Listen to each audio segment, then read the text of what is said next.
السلام عليكم ورحمة الله. إن الحمد لله نحمده ونستعينه ونستغفره ونعوذ بالله من شرور أنفسنا ومن سيئات أعمالنا.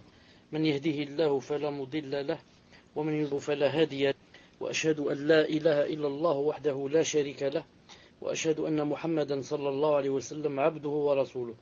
يا أيها الذين آمنوا اتقوا الله حق تقاته ولا تموتن إلا وأنتم مسلمون.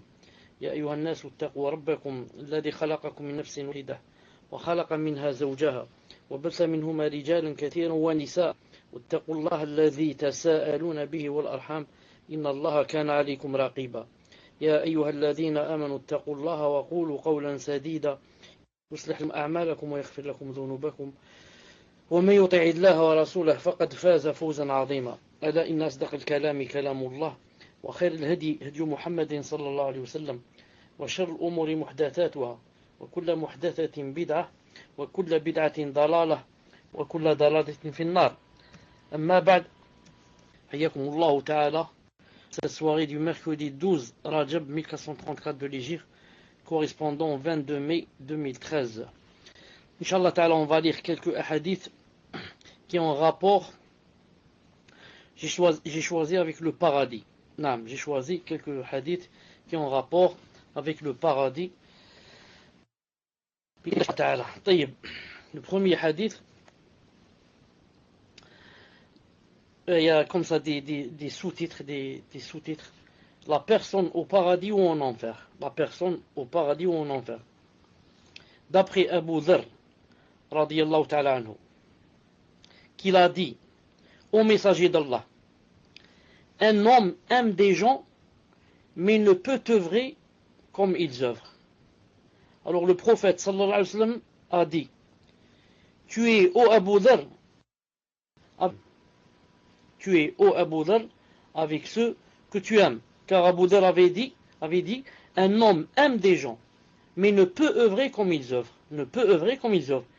Il lui a répondu sallallahu alayhi wa sallam: tu es avec ceux que tu aimes. Abu Dharr radiyallahu ta'ala anhu il a dit alors: certes, j'aime Allah et son messager. Alors le prophète alayhi sallam lui a dit: tu es certes avec ceux que tu aimes. Ensuite Abu Dharr répéta: j'aime Allah et son messager. Et le prophète sallam répéta aussi sa réponse. Hadith rapporté par Abu Daoud et authentifié par Sheikh Al-Albani rahimahullah dans Sahih Targhib numéro 3035. Dans Sahih Targhib numéro 3035. Donc ça c'est une ni'ma d'Allah subhanahu wa ta'ala, que la personne, même si elle n'œuvre pas comme vraiment œuvrent les pieux et les élus d'Allah subhanahu wa ta'ala, mais que Allah ta'ala a donné cette faveur que la personne sera avec les personnes qu'elle aime. Sera avec les personnes qu'elle aime, à condition bien sûr qu'elle essaye d'œuvrer comme les autres, mais si elle n'y arrive pas, alhamdoulilah, Allah subhanahu wa ta'ala lui donne cette faveur. Et ce hadith, on peut le prendre aussi dans le sens contraire, que si une personne aime des gens qui ne sont pas bien, qu'elle sera avec elle aussi. Si une personne aime des gens qui ne sont pas bien, qu'elle va venir Yawm al-Qiyamah avec ces gens qui ne sont pas bien aussi. D'où l'obligation en islam d'aimer les gens que Allah subhanahu wa ta'ala aime, et de haïr et de détester les gens que Allah subhanahu wa ta'ala haït et n'aime pas. Deuxième sous-titre: la longueur d'une branche d'arc au paradis. La longueur d'une branche d'arc au paradis. D'après Abu Hurayra radiyallahu ta'ala anhu, le prophète sallallahu alayhi wa sallam a dit: Allah, donc c'est un hadith Qudsi, ou bien on dit aussi Qudusi. Allah ta'ala a dit: j'ai préparé pour mes serviteurs pieux ce qu'aucun œil n'a vu, ce qu'aucune oreille n'a entendu, et ce qu'aucun cœur n'a jamais imaginé. Et lisez, si vous voulez, dans une ombre étendue. Al-Waqi'a, numéro 56, verset 30. Fi dhillin mamdoud. Ensuite, il a dit l'espace d'un fouet dans le paradis est meilleur que la vie d'ici-bas et tout ce qu'elle contient. Lisez si vous le voulez, quiconque est écarté du feu et rentre dans le paradis a certes réussi. Ali Imran, verset 185. فمن زحزح عن النار وأدخل الجنة فقد فاز وما الحياة الدنيا إلا متاع الغرور. Je répète, Allah Ta'ala a préparé pour mes serviteurs, j'ai préparé pour mes serviteurs pieux ce qu'aucun œil n'a vu, ce qu'aucune oreille n'a entendu et ce qu'aucun cœur n'a jamais imaginé. Lisez si vous le voulez dans une ombre étendue. Ensuite il a dit, l'espace d'un fouet dans le paradis est meilleur que la vie d'ici-bas et tout ce qu'elle contient. Lisez si vous le voulez, quiconque est écarté du feu et rentre dans le paradis a certes réussi. Rapporté par Tirmidhi et authentifié par Sheikh Al-Albani dans sa correction de Sunan Tirmidhi, numéro 3292. Donc, question de paradis, tu as beau imaginer que c'est comme ci et c'est comme ça, ce n'est jamais comme ci et comme ça. Pourquoi? Parce que c'est tellement au-delà de l'imaginable, au-delà de l'esprit. C'est pour cela que si c'était imaginable, alors la personne, peut-être qu'elle dirait, Yom al-Qiyamah, quand elle rentre au paradis, elle va dire, je savais que c'était à peu près comme ça. J'ai imaginé que c'était comme ça. Je pressentais, ou alors j'ai pressenti que c'était comme ça. C'est impossible. C'est impossible. Tout ce que tu imagines que c'est peut-être comme ça, ce n'est pas comme ça. C'est en des milliards de fois plus beau. Des milliards de fois plus beau que tu ne puisses imaginer. Troisième sous-titre, si c'est possible, quand je lis les sous-titres, vous les écrivez, si c'est possible. Troisième sous-titre, les houris, entre parenthèses, femmes du paradis, les femmes du paradis. D'après Anas, radiyallahu ta'ala anhu, que le prophète, sallallahu alayhi wa sallam, a dit, il a dit, la place du fouet de l'un d'entre vous, la place du fouet de l'un d'entre vous, ou de son pied, la place de son pied dans le paradis, est meilleure que la vie d'ici-bas et tout ce qui s'y trouve. Et si une femme, parmi les femmes du paradis, apparaissait sur la terre, elle illuminerait alors l'espace qu'il y a entre les deux, entre le ciel et la terre. Et son foulard, le foulard de la femme du paradis, ça veut dire la femme du paradis, elle porte un foulard. Et son foulard est meilleur que la vie d'ici-bas et ce qui s'y trouve. Est meilleur que la vie d'ici-bas et ce qui s'y trouve. Ce hadith est rapporté par Bukhari dans son Sahih, dans le numéro 2796. Celui qui a traduit ici le hadith quand il a dit, et si une femme du paradis apparaissait sur la terre, en fait c'est pas vraiment apparaître, mais si elle jette, si ça lui était permis que elle jette seulement un regard du ciel, elle sorte comme ça sa tête pour voir seulement vers le bas, en jetant un regard, alors elle illuminerait tout ce qu'il y a entre le ciel et la terre. Les habitants du paradis,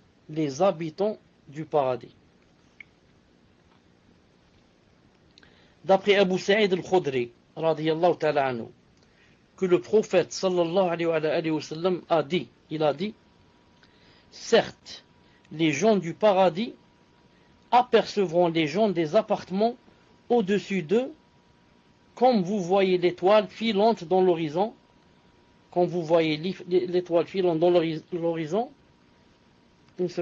l'horizon, qui traverse l'horizon d'est en ouest. Vous n'avez pas écrit le titre. Je répète. Certes, les gens du paradis apercevront les gens des appartements. Allez, certes, apercevront les gens des appartements au-dessus d'eux, comme vous voyez l'étoile filante dans l'horizon qui traverse l'horizon d'est en ouest. Ceci à cause de la différence qu'il y a entre eux. Donc c'est une preuve que dans le paradis, les gens ne seront pas tous dans le même niveau. Dans le même niveau. Il a dit ici que certains apercevront les gens au-dessus d'eux dans les appartements. Il a dit, comme vous voyez l'étoile filante dans l'horizon qui traverse l'horizon d'est en ouest. Et ceci à cause de la différence qu'il y a entre eux.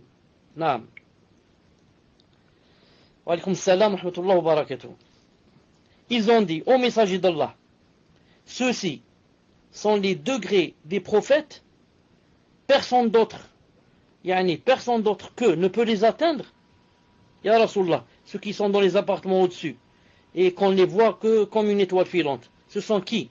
Les appartements des degrés des prophètes, que personne d'autre ne peut les atteindre?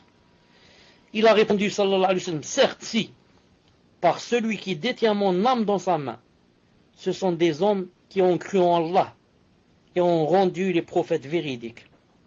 Certes, ce sont seulement des hommes qui ont cru en Allah et ont rendu les prophètes véridiques. Donc, pour arriver à ces appartements, ça ne demande pas d'être des prophètes ou d'être des messagers ou d'être. Ce sont seulement des gens qui ont cru en Allah subhanahu wa ta'ala et ont rendu les prophètes véridiques. Rapporté par Al-Bukhari dans son Sahih, numéro 3256, et Muslim dans son Sahih, 2831, bi'idhnillahi ta'ala. Nouveau titre, le paradis et l'enfer. Le paradis et l'enfer. D'après Abdullah ibn Abbas, radiyallahu ta'ala anhu, que le prophète sallallahu alayhi wa sallam a dit, il a dit, je suis monté dans le paradis et j'ai vu que la plupart de ses habitants sont des pauvres. Et je suis monté dans le feu et j'ai vu que la plupart de ses habitants sont des femmes. Apporté par le Bukhari dans son Sahih 3241 et Muslim dans son Sahih 2737. Quand j'ai vu cette traduction comme ça, je suis monté dans le paradis, et il a dit je suis monté dans l'enfer, je me suis dit c'est pas possible que quelqu'un puisse traduire comme ça. Surtout que auparavant vous avez entendu qu'est-ce qu'il a dit? Il a dit si une femme apparaissait dans la terre. J'ai dit que il y a du louche. Ensuite, c'est un programme, je suis en train de vous lire d'un programme qui s'appelle des hadiths comme ça, qui est sur mon téléphone. Ensuite, je suis allé voir c'est qui a écrit ça, qui a traduit. J'ai trouvé que c'est, apparemment, c'est pas un musulman de souche musulmane, parce qu'il s'appelle Sylvain Sorel, comme ça, Sylvain Sorel. Je me suis dit, donc celui-là c'est un converti, et si c'est un converti, il ne faut pas lui en vouloir. Quelqu'un qui est nouveau, il ne peut pas connaître bien l'arabe, mais il a fait des efforts. Ensuite, ce qui m'a étonné, c'est que cette personne elle-même, j'ai vu qu'elle avait un autre programme qui s'appelait l'horoscope du jour. Et j'ai dit, c'est étonnant, comment d'un côté, il fait des choses comme ça sur des hadiths authentiques, ensuite, il fait avec Sheikh Al-Albani, ceci, cela, ensuite, il a un programme sur l'horoscope. L'horoscope, c'est kofr. Celui qui croit en l'horoscope, il a mécru en Allah et au jour dernier, il sera éternellement en enfer. J'ai dit, c'est étonnant. Ensuite, je me suis dit, de toute façon, il n'y a aucune preuve que cette personne est rentrée en islam. Il n'y a aucune preuve. Peut-être qu'il fait ce... Je ne sais pas, c'est un musulman, c'est un enseignant. Je me suis dit que donc c'est peut-être... comment on appelle ça, le moustachriqoun? Comment on dit le moustachriqoun en français? Ce sont des gens d'Europe, etc., mais qui écrivent des choses sur l'islam sans pour autant embrasser l'islam. Ensuite, je me suis dit, peut-être, je vais penser du bien de lui, peut-être, je vais dire quoi? Je vais dire que il a d'abord fait le programme de l'horoscope, et ensuite, quelques années après, il est rentré en islam, et il a fait ce programme de hadith pour penser du bien de cette personne. Wallahu ta'ala alam. Ensuite, je me suis dit, mais si c'était comme j'ai pensé, ça aurait été obligé pour lui d'effacer le programme de quoi? Le programme de l'horoscope. Car quand on rentre en islam, on doit effacer tout ce qu'on a comme mauvais, si on peut l'effacer. Si un acteur rentre en islam, par exemple, il doit enlever tous les films qu'il a, les films où on le voit en train de faire le haram, en train de boire de l'alcool, en train de faire ceci, cela, il doit acheter tous les films, s'il a les moyens, et enlever tout ce qu'il a de mauvais sur lui, comme passé.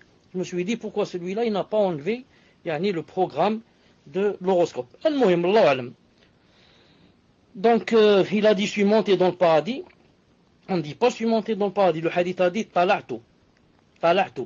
Lui, il a cru, parce que tala'at, en arabe dialectique, c'est je suis monté. En arabe dialectique, on dit, tlat, tlat, ceci, cela. Alors, il croit que tlat, je suis monté. Alors que tala'tu, ça veut dire quoi? Ça veut dire j'ai vu. J'ai vu.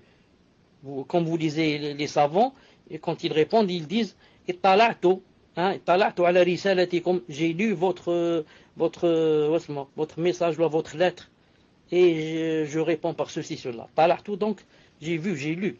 Ici, c'est j'ai vu. Donc, j'ai vu les gens du paradis, j'ai vu que la plupart sont quoi? Sont des pauvres. Et j'ai vu les gens de l'enfer, et j'ai trouvé que la plupart de ces habitants étaient des femmes. Et les femmes, vous savez, pourquoi, comme on dit les savants, parce qu'elles parlent beaucoup dans la médisance, elles parlent beaucoup sur les gens, ceci, cela, et qu'elles ne reconnaissent pas le bien que leur fait le mari, et la plupart, s'il l'énerve juste un peu, elle dit, tu ne m'as jamais fait de bien. Al-Muhim, ça s'appelle Kufr al-Ashir. Sinon, ce n'est pas toutes les femmes qui sont comme ça, comme vous devez le savoir. Ensuite, les groupes qui entreront au paradis. Les groupes qui entreront au paradis. D'après Abu Hurayra, radiyallahu ta'ala anhu, que le prophète sallallahu alayhi wa sallam a dit, certes, le premier groupe qui va rentrer au paradis sera à l'image de la lune, la nuit où elle est pleine. Puis ceux qui les suivront seront plus lumineux que l'étoile la plus lumineuse du ciel.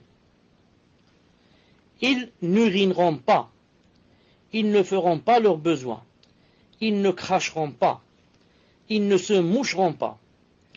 Leurs peignes seront en or.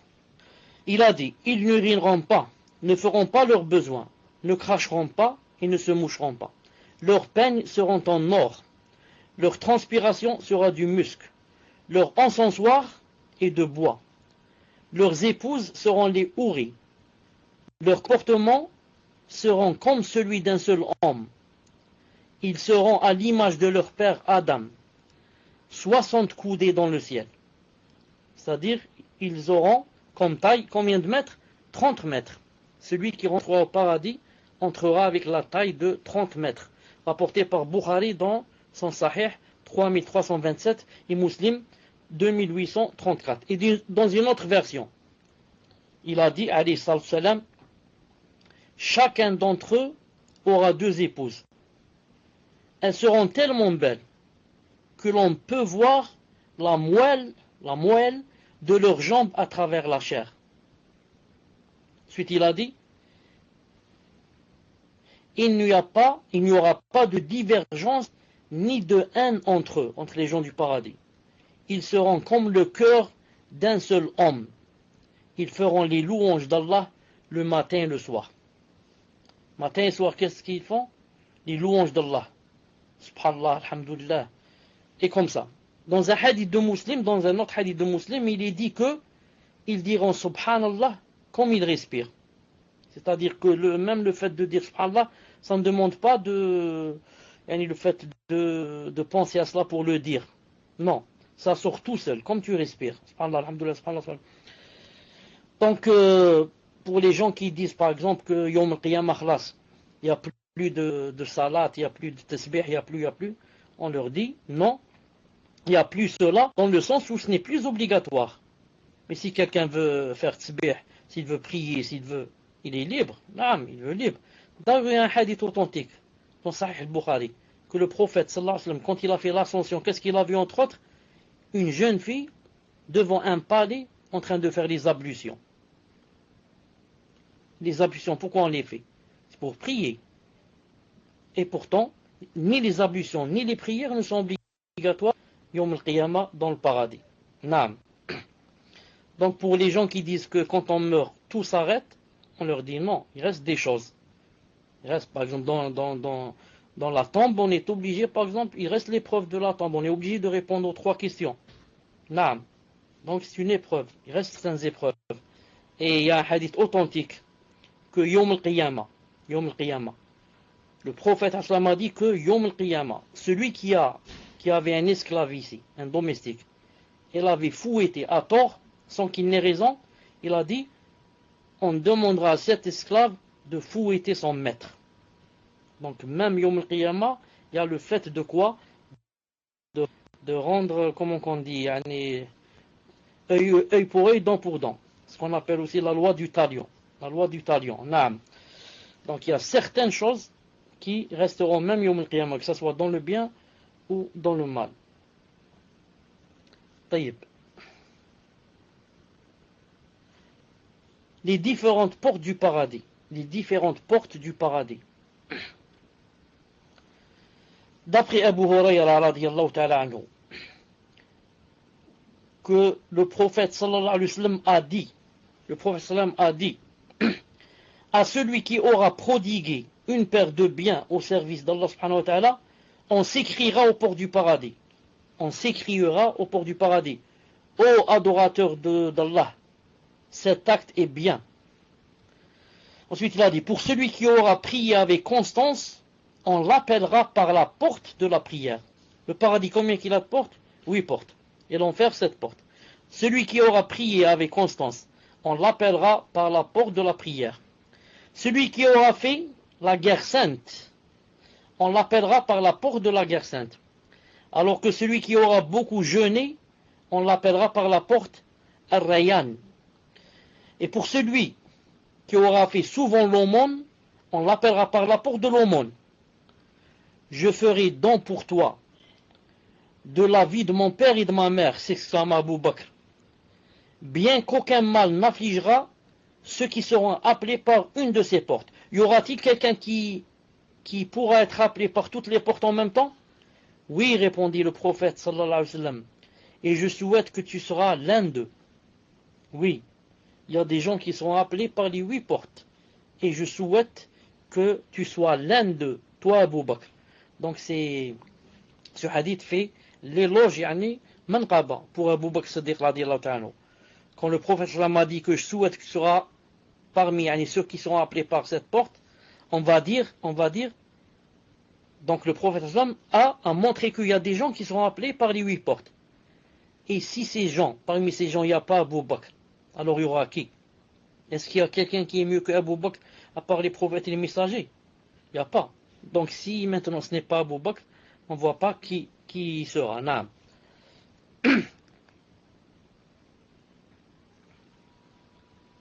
Les croyants devront se purifier de leurs mauvaises actions avant d'entrer au paradis. C'est ça le titre. Les croyants devront se purifier de leurs mauvaises actions avant d'entrer au paradis. Selon Abu Sa'id al-Khudri radiyallahu ta'ala anhu, que le prophète sallallahu alayhi wa sallam a dit, il a dit, les croyants seront délivrés du feu.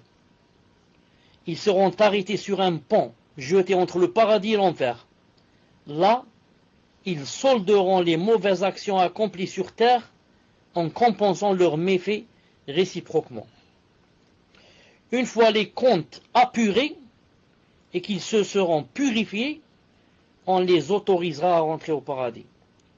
J'en jure par celui qui tient l'âme de Muhammad dans sa main, que chaque croyant découvrira dans le paradis plus aisément son emplacement qu'il ne trouve la route de sa maison en ce monde. Allahu Akbar. Donc, hadith rapporté par qui? Par le Bukhari. Donc, ce hadith, on comprend que quoi? On ne peut pas rentrer au paradis avant de s'être purifié. Même Allah subhanahu wa ta'ala dit dans un verset, il a dit وَنَزَعْنَا مَا فِي صُدُورِهِم مِّنْ غِلٍّ إِخْوَانًا عَلَى سُرُرٍ ينظرون أو متقابلون. نعم ونزعنا ما في صدورهم من غل. طيب نسنا تشوف دقيقة je vais vous donnez ce verset, une seconde,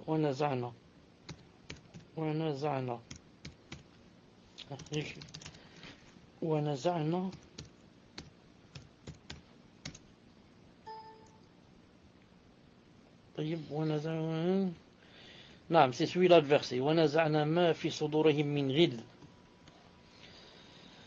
Je suis pas encore connecté à fond.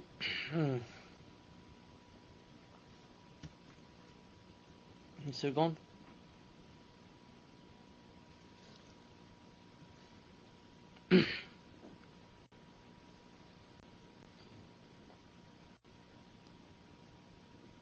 وَنَزَعْنَا, c'est pas celui-là. Celui-là. وَنَزَعْنَا مَا فِيهِمْ مِنْ غِلٍّ إِخْوَانًا عَلَى سُرُرٍ مُتَقَابِلٍ. Regardez ce qu'il a dit ici.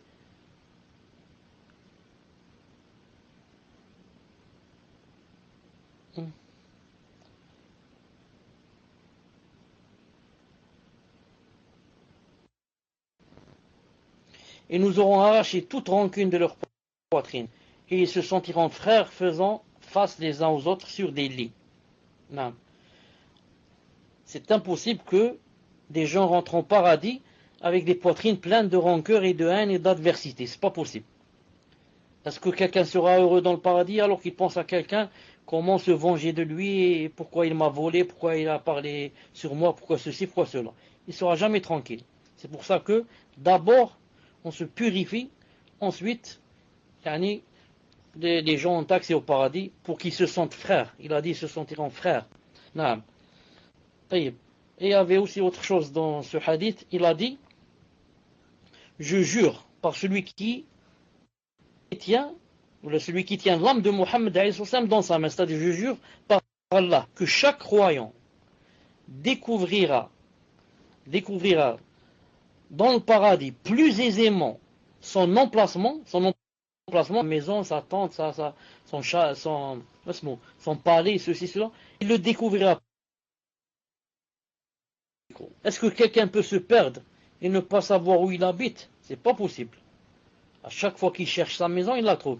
Il a dit, et puis est-ce qu'on fait des efforts pour trouver sa maison? On ne fait pas d'efforts. Tout le monde sait où se trouve sa maison. La même chose pour le paradis. Quand on rentre, au contraire, tu fais du bien, c'est pas ta faute, c'est le programme qui est comme ça. Je disais, quand quelqu'un rentre au paradis, il n'a pas besoin qu'on lui montre où est son endroit.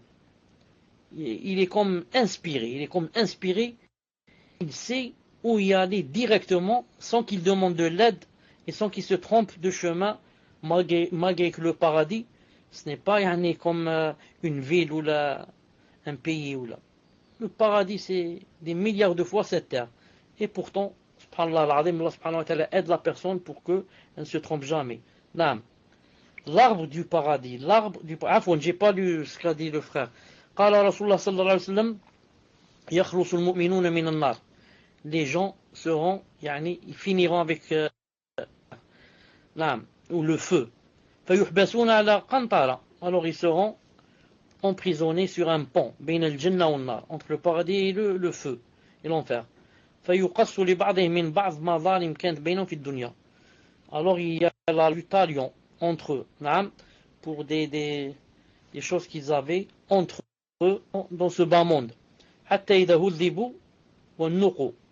Jusqu'à ce que, lorsqu'ils seront vraiment, ils se seront apurés,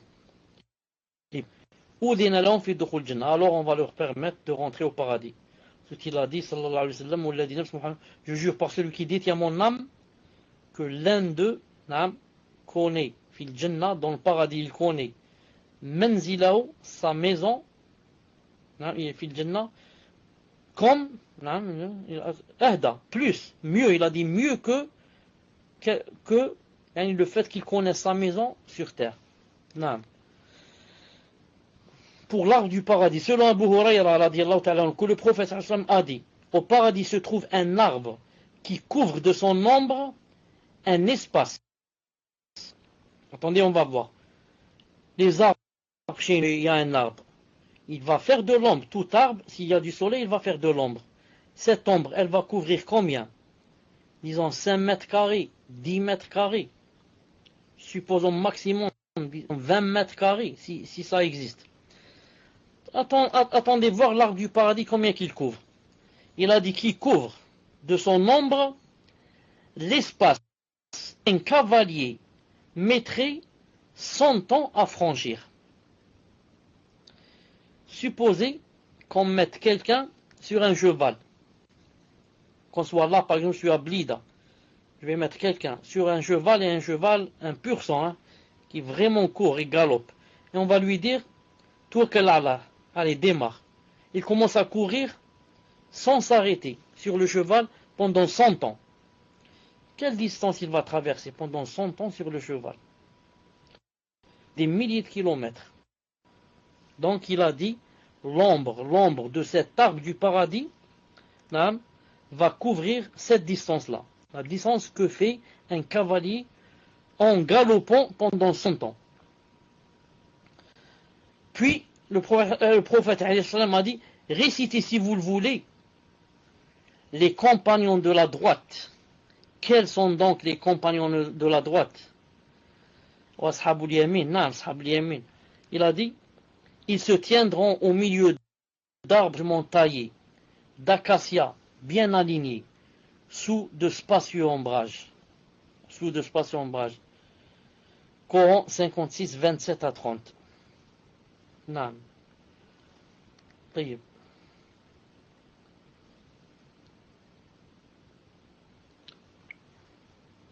Titre, il existe à la porte du paradis un arbre dont, bon, c'est pas la peine le titre, l'arbre de la base duquel jaillissent deux sources. L'arbre de la base duquel jaillissent deux sources. Correction, je jugeais faible, il a dit c'est faible. Là, on saute celui-là. Un autre hadith, une fois que les gens du paradis seront rentrés. Une fois que les gens du paradis y seront rentrés. Selon Suhaib, que le prophète a dit, une fois que les gens du paradis seront rentrés, Allah Azza wa Jal bénira. Il n'y a pas, Mohammed, il n'y a pas ce hadith, Abu Zakaria. Donc d'après Suhaib, que le messager islam a dit, une fois que les gens du paradis seront rentrés, Allah Azza wa Jal béni par lui-même, va dire, qu'est-ce qu'il va dire? Voulez-vous encore quelque chose? Ils disent, ne nous as-tu pas blanchi nos visages? Ne nous as-tu pas introduits au paradis et sauvés de l'enfer? Il a dit, il soulèvera alors le voile, et voilà qu'ils n'ont jamais rien reçu de plus cher que la vue de leur Seigneur, apporté par Muslim. Non. Allah subhanahu wa ta'ala, quand les gens rentreront au paradis, il va leur dire, est-ce que vous voulez encore quelque chose? Ils vont dire, ya Allah, tu nous as tout donné, subhanallah l'adem, n'as-tu pas blanchi nos visages? Alors qu'ils étaient noirs, subhanallah l'adem, de peur et du feu, de la chaleur, etc. Ne nous as-tu pas introduits au paradis? Allah subhanahu wa ta'ala, s'il avait voulu, personne n'entrerait au paradis. Parce qu'il nous rentre au paradis. Mais subhanallah l'adem, il a donné la promesse, il l'a tenue. Naam. Ne nous as-tu pas sauvés de l'enfer? Alors ils vont croire qu'il n'y a pas autre chose. En fait, ce qui reste est beaucoup plus il a beaucoup plus de valeur que le paradis, autre chose. C'est quoi? Il a dit, ils soulèvent le voile et ils n'auront jamais reçu de plus cher que la vue d'Allah subhanahu wa ta'ala, la vision d'Allah subhanahu wa ta'ala. Que les Ahbash et les Mu'tazila et les Khawarij, etc. disent que on ne voit pas Allah yawm al-qiyamah. Allah subhanahu wa ta'ala, on ne verra pas yawm al-qiyamah. Allahu Akbar. Allahu Akbar. Alors on va faire des doigts. Vous voulez qu'on fasse des doigts contre vous? Vous voulez qu'on dise que puisse Allah subhanahu wa ta'ala, donc, vous, comment qu'on dirait, yuhrimukum, puisse Allah subhanahu wa ta'ala vous priver de sa vision, puisque vous avez dit qu'on ne le voit pas.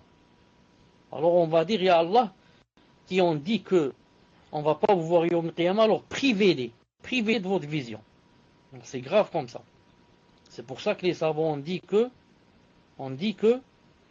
si jamais, si c'est une supposition, c'est tout, si jamais on faisait rentrer quelqu'un au paradis, qu'on va lui dire, voilà, maintenant, alhamdoulilah, tu as tout dans le paradis, mais sache que tu ne vas pas voir Allah. Les autres vont le voir, toi tu ne vas pas le voir. Ils ont dit que il sera le plus malheureux dans le paradis. Même dans le paradis. Pourquoi? C'est pour dire que yani, tout ce qu'il y a de... Il n'y a pas plus meilleur que la vision d'Allah. Ce n'est pas le paradis qui est le meilleur, non. Voir Allah subhanahu wa ta'ala dans le paradis. Même yani, logiquement. Si yani, on va te faire entrer au paradis et tu vois Allah subhanahu wa ta'ala, est-ce que tu sens qu'il y a eu la perfection? Il n'y a pas la perfection. Non. Tout ce que tu vois dans ce monde comme beauté, tout ce que tu vois, les belles fleurs, non, les belles fleurs, les oiseaux, avec leur diversité, comment ils sont beaux, même le soleil, comment il est beau, tout ce que tu vois comme beau ici, c'est juste, Allah subhanahu wa ta'ala veut que tu te bases sur cette beauté pour que tu saches qu'il y a plus beau, c'est qui? C'est celui qui a créé cette beauté. Alors imagine toutes les beautés qu'il y a dans le paradis, ensuite tu ne vas pas voir le créateur de ces beautés. À quoi ça sert? Non. À quoi ça sert? L'essentiel c'est de voir Allah subhanahu wa ta'ala dans le paradis. Puisse Allah subhanahu wa ta'ala qui nous aide et nous facilite sa vision yawm al-qiyamah dans le paradis. Ensuite il y a des versets clairs. Des versets clairs qui disent que Allah Ta'ala, on va le voir yawm al-qiyamah. Mais Allah subhanahu wa ta'ala a scellé les cœurs de certains. C'est pour ça qu'ils disent qu'il n'y a pas de versets. Et ils commencent à interpréter les versets. Non.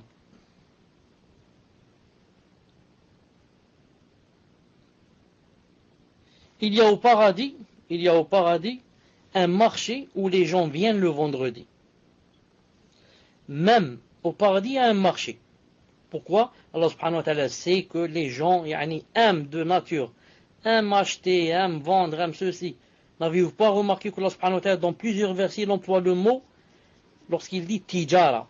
Hal adullukum ala tijaratin tunjikum min adabin alim? Est-ce que vous voulez que je vous montre un commerce? Il parle de commerce. Pourquoi il parle de commerce? Il sait que les gens aiment le commerce, aiment l'argent, aiment acheter, aiment vendre.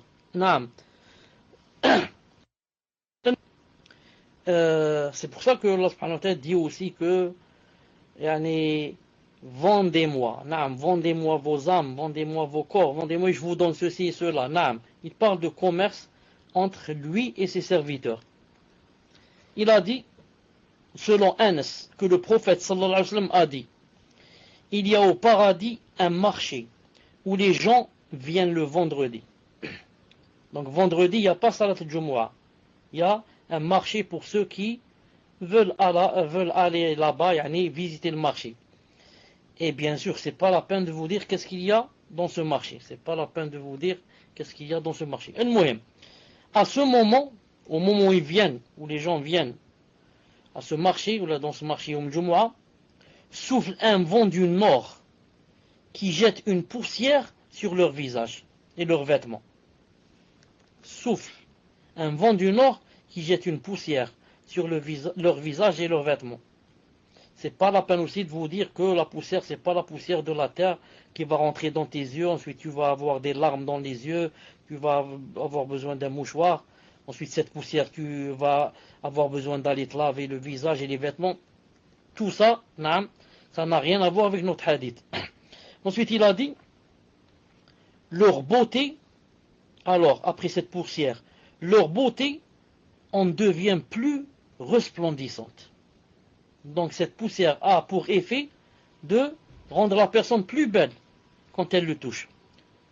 Il a dit, ils retourneront alors auprès de leurs épouses et les trouvent, elles, aussi plus belles et plus resplendissantes, c'est-à-dire qu'elles n'étaient auparavant.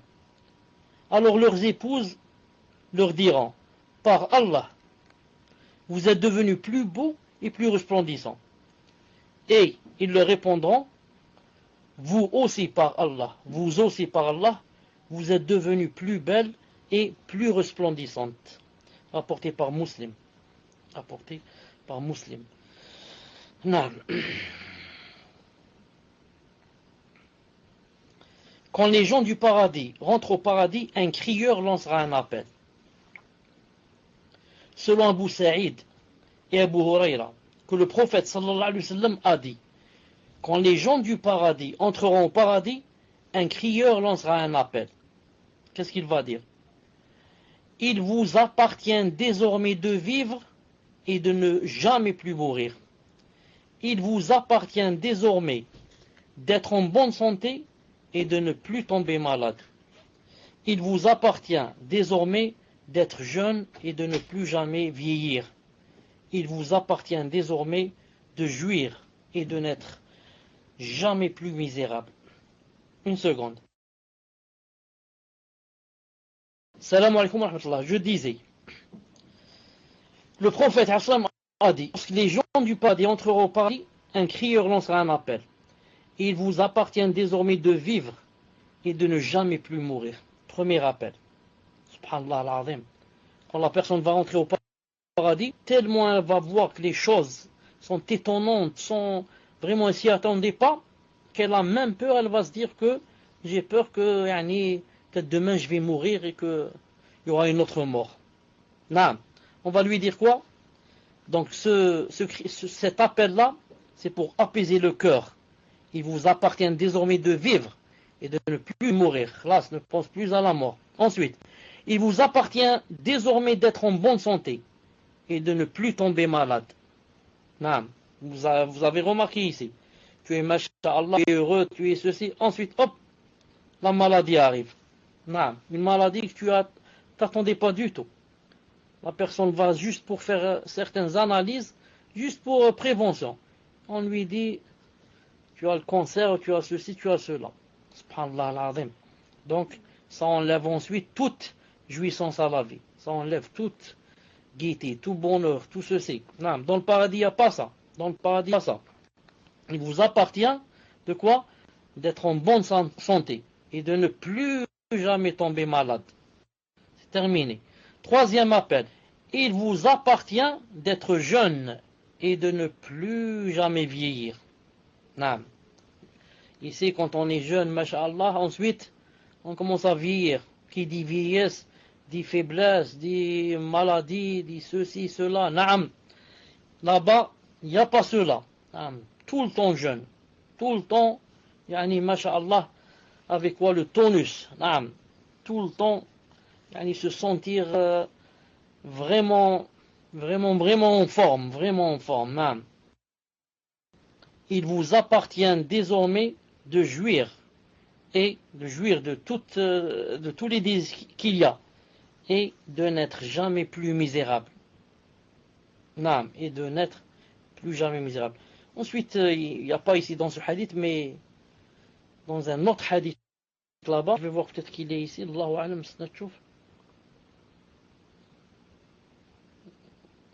peut-être qu'il va venir. Je vais me taire, peut-être qu'il y a le hadith qui va venir. C'est mieux s'il vient à sa place. Taïb.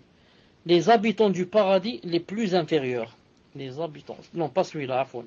Les délices dont jouissent les habitants du paradis. Dont jouissent les habitants du paradis.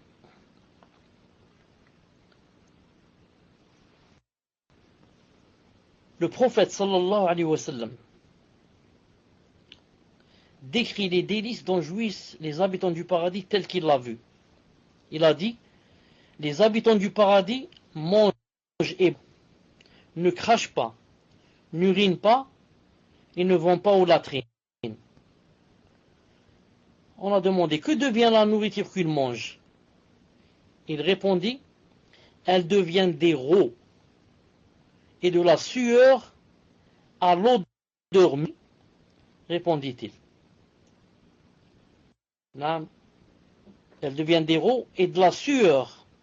Elle devient de la sueur à l'odeur musquée. Il leur sera inspiré les louanges au Seigneur comme la respiration vous est inspirée. Le hadith que j'ai dit tout à l'heure de Muslim. Dans le paradis, les louanges sont inspirées.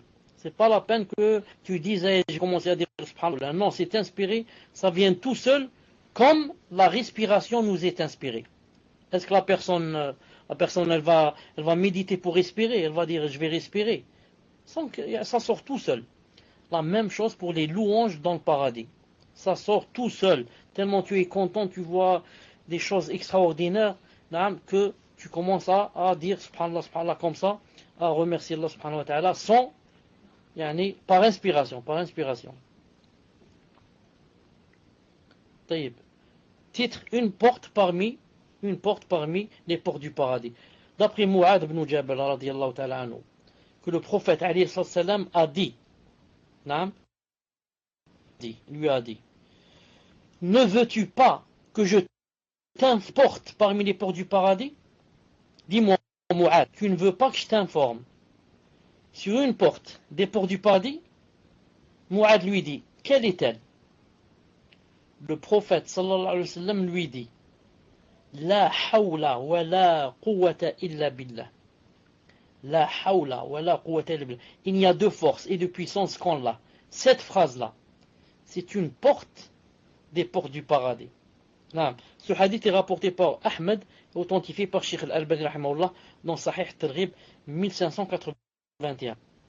La hawla wa la quwwata illa billah. C'est une des portes du paradis. Dans un autre hadith, un trésor. La hawla wa la quwwata illa billah, un des trésors du paradis. Un des trésors du paradis. Montre-moi un acte qui me fera rentrer au paradis. D'après Abu Darda radiyallahu ta'ala anhu, un homme a dit au prophète alayhi salam, montre-moi un acte qui me fera rentrer au paradis. Le prophète sallallahu alayhi wa sallam lui répondit, ne t'énerve pas et tu auras le paradis. Ne te mets pas en colère et tu auras le paradis. Dans un autre hadith, quiconque, quand il devient en colère, peut se retenir dans le sens où c'est pas possible de ne pas tomber en colère. Il y a des choses qui nous arrivent, tu peux pas ne pas tomber en colère. Mais que veut dire ici ne tombe pas en colère? Ça veut dire une des deux choses. Ne fais pas les causes qui te font tomber en colère. Si tu sais par exemple qu'en faisant telle chose ou en allant à tel endroit, tu vas te mettre en colère, alors éloigne-toi de cette chose. Ou bien, ça veut dire aussi deuxième sens, maintenant que tu es en colère, tu dois quoi? Tu dois te comporter d'une façon qui ne se contredit pas avec les préceptes de ton Seigneur. Maintenant, je suis tombé en colère, c'est pas de ma faute, je suis en colère. Mais, qu'est-ce que je vais dire? Et comment je vais me comporter? Est-ce que je vais commencer à insulter, à dire des gros mots? Ou bien je dis, la hawla wa la quwwata illa billah, la hawla wa la quwwata illa billah, ou alors subhanallah, ou alors des choses comme ça. Le prophète sallallahu alayhi wa sallam, il était une fois avec les compagnons. Il voulait résoudre Hunayn, la bataille de Hunayn. En passant comme ça devant un arbre, les compagnons, certains d'entre eux qui étaient nouveaux dans leur reconversion. Ils étaient nouveaux. Qu'est-ce qu'ils ont dit? Ils ont vu un arbre comme ça, ils ont dit, Ya Rasulallah, fais de sorte que, on aille vers cet arbre-là, on va accrocher nos épées là-bas, dans le sens où, peut-être qu'il nous sera béni. Cet arbre va nous donner la bénédiction. Qu'est-ce qu'il a dit? Il a dit Allahu Akbar. Ça l'a énervé, certes. Mais qu'est-ce qu'il a dit? Il a dit Allahu Akbar. Dans une autre version authentique, il a dit Subhanallah. Il a dit Subhanallah. Rapporté par Tirmidhi, il a dit authentique. Vous avez dit, comme on dit, comme a dit le peuple de Moïse, de Moussa. Ij'al dhata anwat. Il a dit Subhanallah. Vous avez dit exactement comme on dit les autres, Ij'al lana ilahan kama lahum aliha. Fais-nous, donne-nous une divinité. Donne-nous une divinité. Donc il a dit, alayhi salam, si tu veux un acte qui te fait rentrer au paradis, ne te mets pas en colère. Ça veut dire dans le sens où, si jamais tu tombes en colère, c'est pour ça que je disais, j'ai oublié. Dans un autre hadith, le prophète a dit, Quand quelqu'un se met en colère, retient, et il n'applique pas la chose. C'est-à-dire, il ne frappe pas alors la personne. Alors, il ne se venge pas. Il a dit, celui-là, s'il se retient, on va l'appeler Yom al-Qiyamah devant tout le monde comme ça, devant tous les gens qui sont présents. Et on va lui dire, alors choisis parmi les femmes du paradis celle que tu veux. Choisis parmi les femmes du paradis celle que tu veux. Pourquoi? Pour avoir maîtrisé ta colère. Ensuite, le prophète sallallahu alayhi wa sallam n'a-t-il pas dit dans un hadith authentique que vous connaissez tous, n'a-t-il pas dit que parmi les caractéristiques de l'hypocrite, qu'il y avait 4 choses. Il a dit que quand il parle, il ment. S'il promet, il ne tient pas sa promesse. Ouais, rappelez-moi la troisième. La quatrième, qu'est-ce qu'il a dit? Il a dit quand il se dispute, il est grossier. Rappelez-moi la troisième.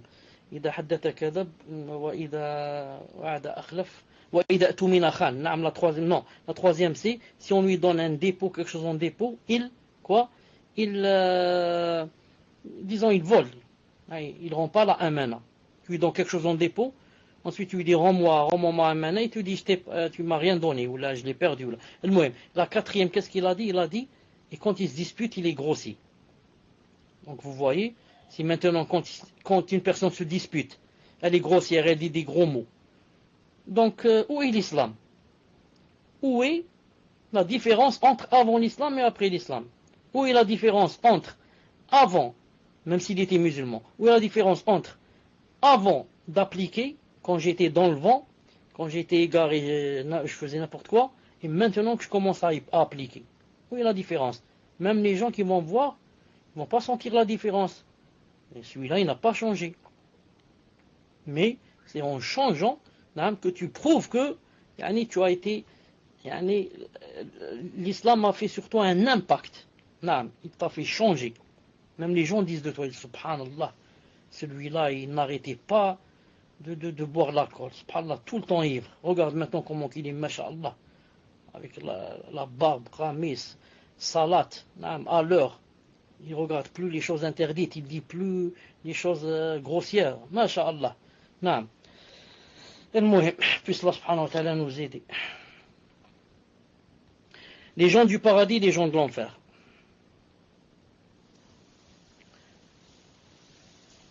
Écoutez ce hadith. Voilà le hadith que je cherchais tout à l'heure. Il vient, alhamdulillah. Le hadith d'après Ibn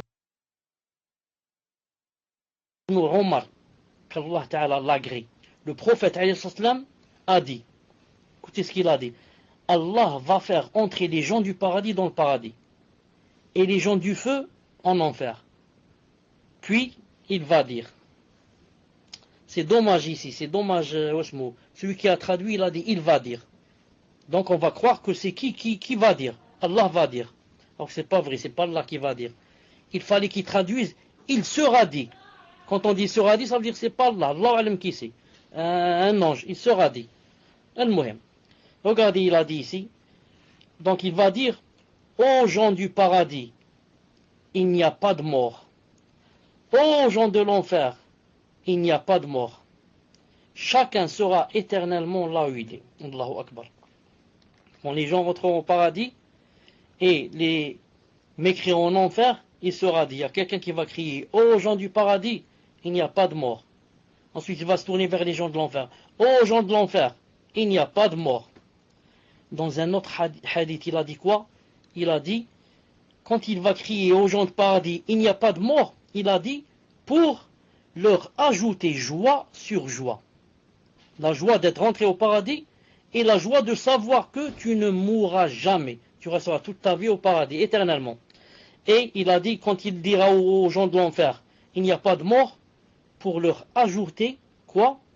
Comment on dit donc contraire de la joie? Donc, malheur contre malheur. Premier malheur d'être entré en enfer. Deuxième malheur et très grand malheur de savoir que il n'y a pas de mort. Si au moins quand je rentrais en enfer, si au moins je mourais. Si je savais, si je sais que en rentrant en enfer, je vais mourir, je vais sentir un plaisir. Quel plaisir de savoir que Alhamdulillah, demain ou dans un an ou dans 10 ans, ça va se terminer et je deviendrai poussière et là au moins je serai en repos. Mais le malheur, c'est qu'il n'y a pas de mort et que ça ne se termine pas. Comme il a dit dans le Coran, La yamutu fiha wa la yahya. Une seconde, je vous donne le verset, La yamutu fiha wa la yahya. Je vous donne le verset en arabe, ensuite en français. La yamutu fiha, la yamutu fiha, la yamutu fiha. Regardez ce qu'a dit Allah subhanahu wa ta'ala. Regardez. إنه من يأتي ربه مجرما فإن له جهنم لا يموت فيها ولا يحيا. Subhanallah al-Azim. Regardez en français ce que ça donne. Et quiconque vient en criminel à son Seigneur aura certes l'enfer où il ne meurt ni ne vit. Subhanallah. Quiconque vient en criminel à son Seigneur, c'est-à-dire quiconque rencontre le Seigneur en criminel, pour avoir été criminel dans cette vie, il aura certes l'enfer où ni il ne va mourir ni il ne va vivre. Les savants disent, ça veut dire ça. Ça veut dire ni il va mourir, il va se reposer, ni il va vivre la vie du paradis, comme vivent les gens du paradis. Les savants ont dit aussi pourquoi Allah Ta'ala a choisi comme ça le milieu.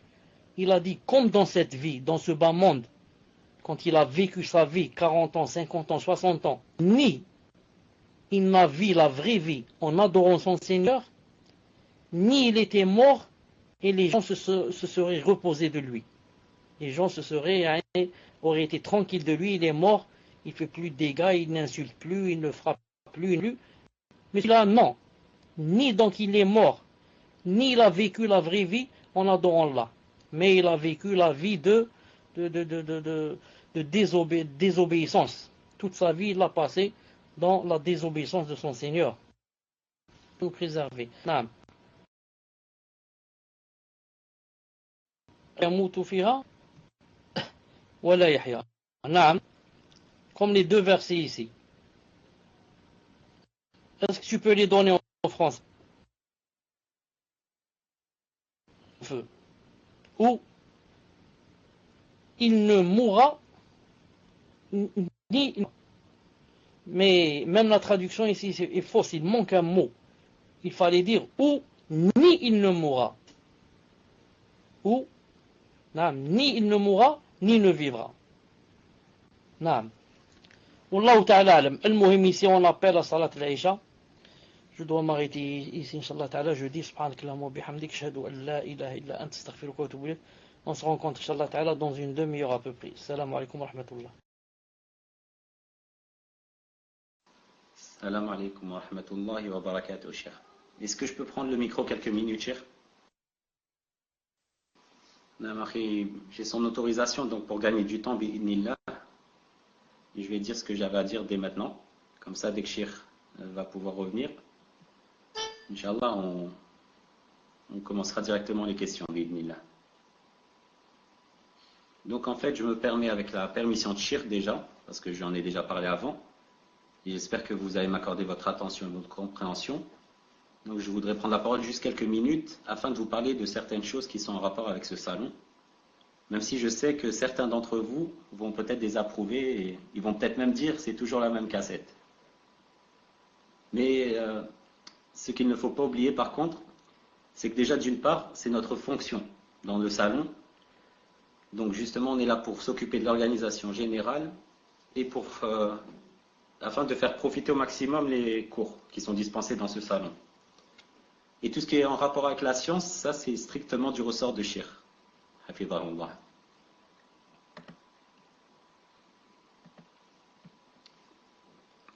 Donc, en fait, nous on fait de notre mieux, bi'idhnillah, afin d'établir une organisation que l'on souhaiterait être la meilleure possible. Et donc sur laquelle on doit s'appuyer pour que les choses aillent pour le mieux. Et tout cela va bien sûr dans l'entraide, dans l'accomplissement des bonnes œuvres et de la piété, car nous sommes bien sûr ici avant tout pour s'entraider dans la religion, apprendre ensemble et évoluer ensemble. Allah Azza wa Jal dit d'ailleurs dans le Coran, Surat Al-Asr, par le temps, l'homme est certes en perdition, sauf ceux qui croient et accomplissent les bonnes œuvres, s'enjoignent mutuellement la vérité et s'enjoignent mutuellement l'endurance. Et le prophète sallallahu alayhi wa sallam a dit, la religion est le conseil sincère.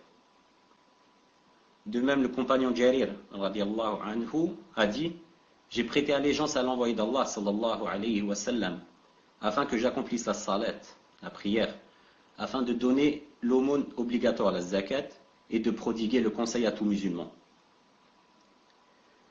Donc, même si certaines choses que je vais dire sont des répétitions de paroles, parce qu'il nous est parfois arrivé de vous prodiguer quelques conseils, il n'empêche que ça fait partie du rappel qui profite aux croyants, bi'idnillah.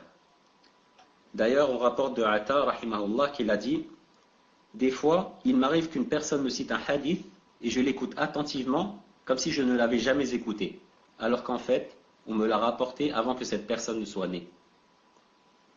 Donc, parmi les choses que je souhaiterais évoquer, dans un premier temps, ça concerne le cours. Donc, alhamdulillah, nous avançons. Alhamdulillah, on multiplie les livres. Et je vois que beaucoup d'entre vous sont avec Shirk depuis des semaines, des mois, voire des années. Alhamdulillah.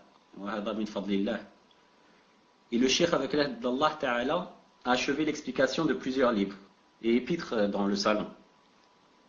Nous allons d'ailleurs presque terminer le livre sur nos pieux prédécesseurs, si ce n'est déjà fait, car j'ai été absent, donc je ne sais pas si ça a été fini ou si c'est fini.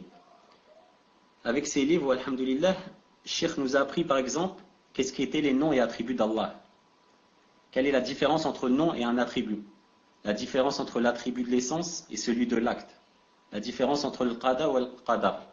Ce qu'est la piété. La différence entre l'austérité et la retenue, etc. Tout un tas de sujets. Sans parler de ce qu'on apprend également, alhamdulillah, dans chaque cours, en écoutant les réponses aux questions des frères et sœurs.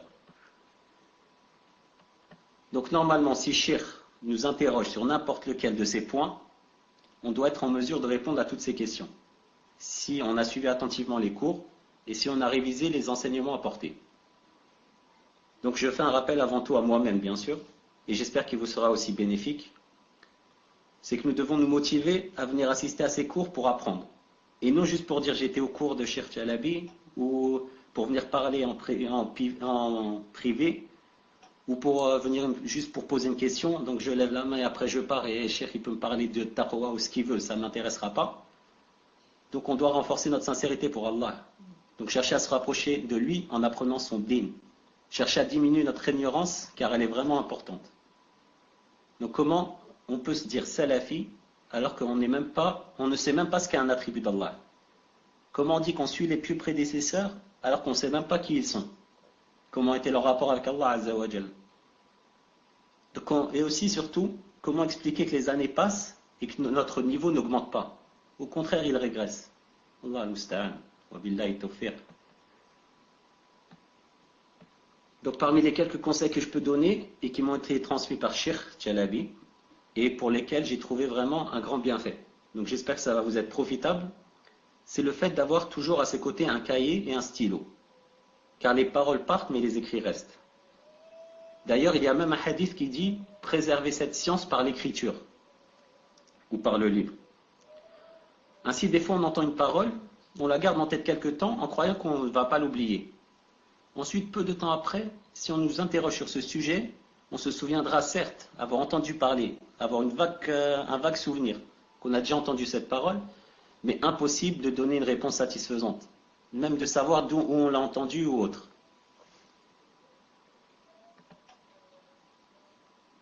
Or, si vous avez remarqué, des fois, Cheikh vous dit 1 minute. Quand on lui pose une question ou un hadith autre, il vous dit juste 1 minute.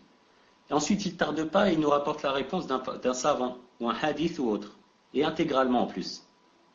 Et cela pourquoi? Car il a noté dans ses cahiers, et c'est directement où se rendre pour trouver la parole voulue. Ainsi, vous pourrez par exemple prendre un gros cahier ou un gros classeur et le diviser en plusieurs matières. Aqidah, fiqh, hadith, des fawaïd sur la langue arabe ou autre. Et dès que vous entendez Cheikh donner une parole bénéfique, vous écrivez. Par exemple, Cheikh Ibn Uthaymin a dit dans tel livre, tel hadith, etc. Et chacun établit bien sûr sa propre organisation. Elle est propre à chacun d'entre nous. Et ensuite, on y inscrit ce qu'on veut retenir. Chaque chose dans sa section appropriée, bien sûr. Un autre conseil est qu'il est bon d'assister au cours en ayant révisé le cours précédent. Alhamdoulilah, sinon ça va partir. Si on est venu juste écouter et qu'on ne relit plus du tout ce que Cheikh nous a dit, je peux vous dire qu'en 1 jour, 2 jours, 3 jours maximum, il restera peut-être 5% ou même pas.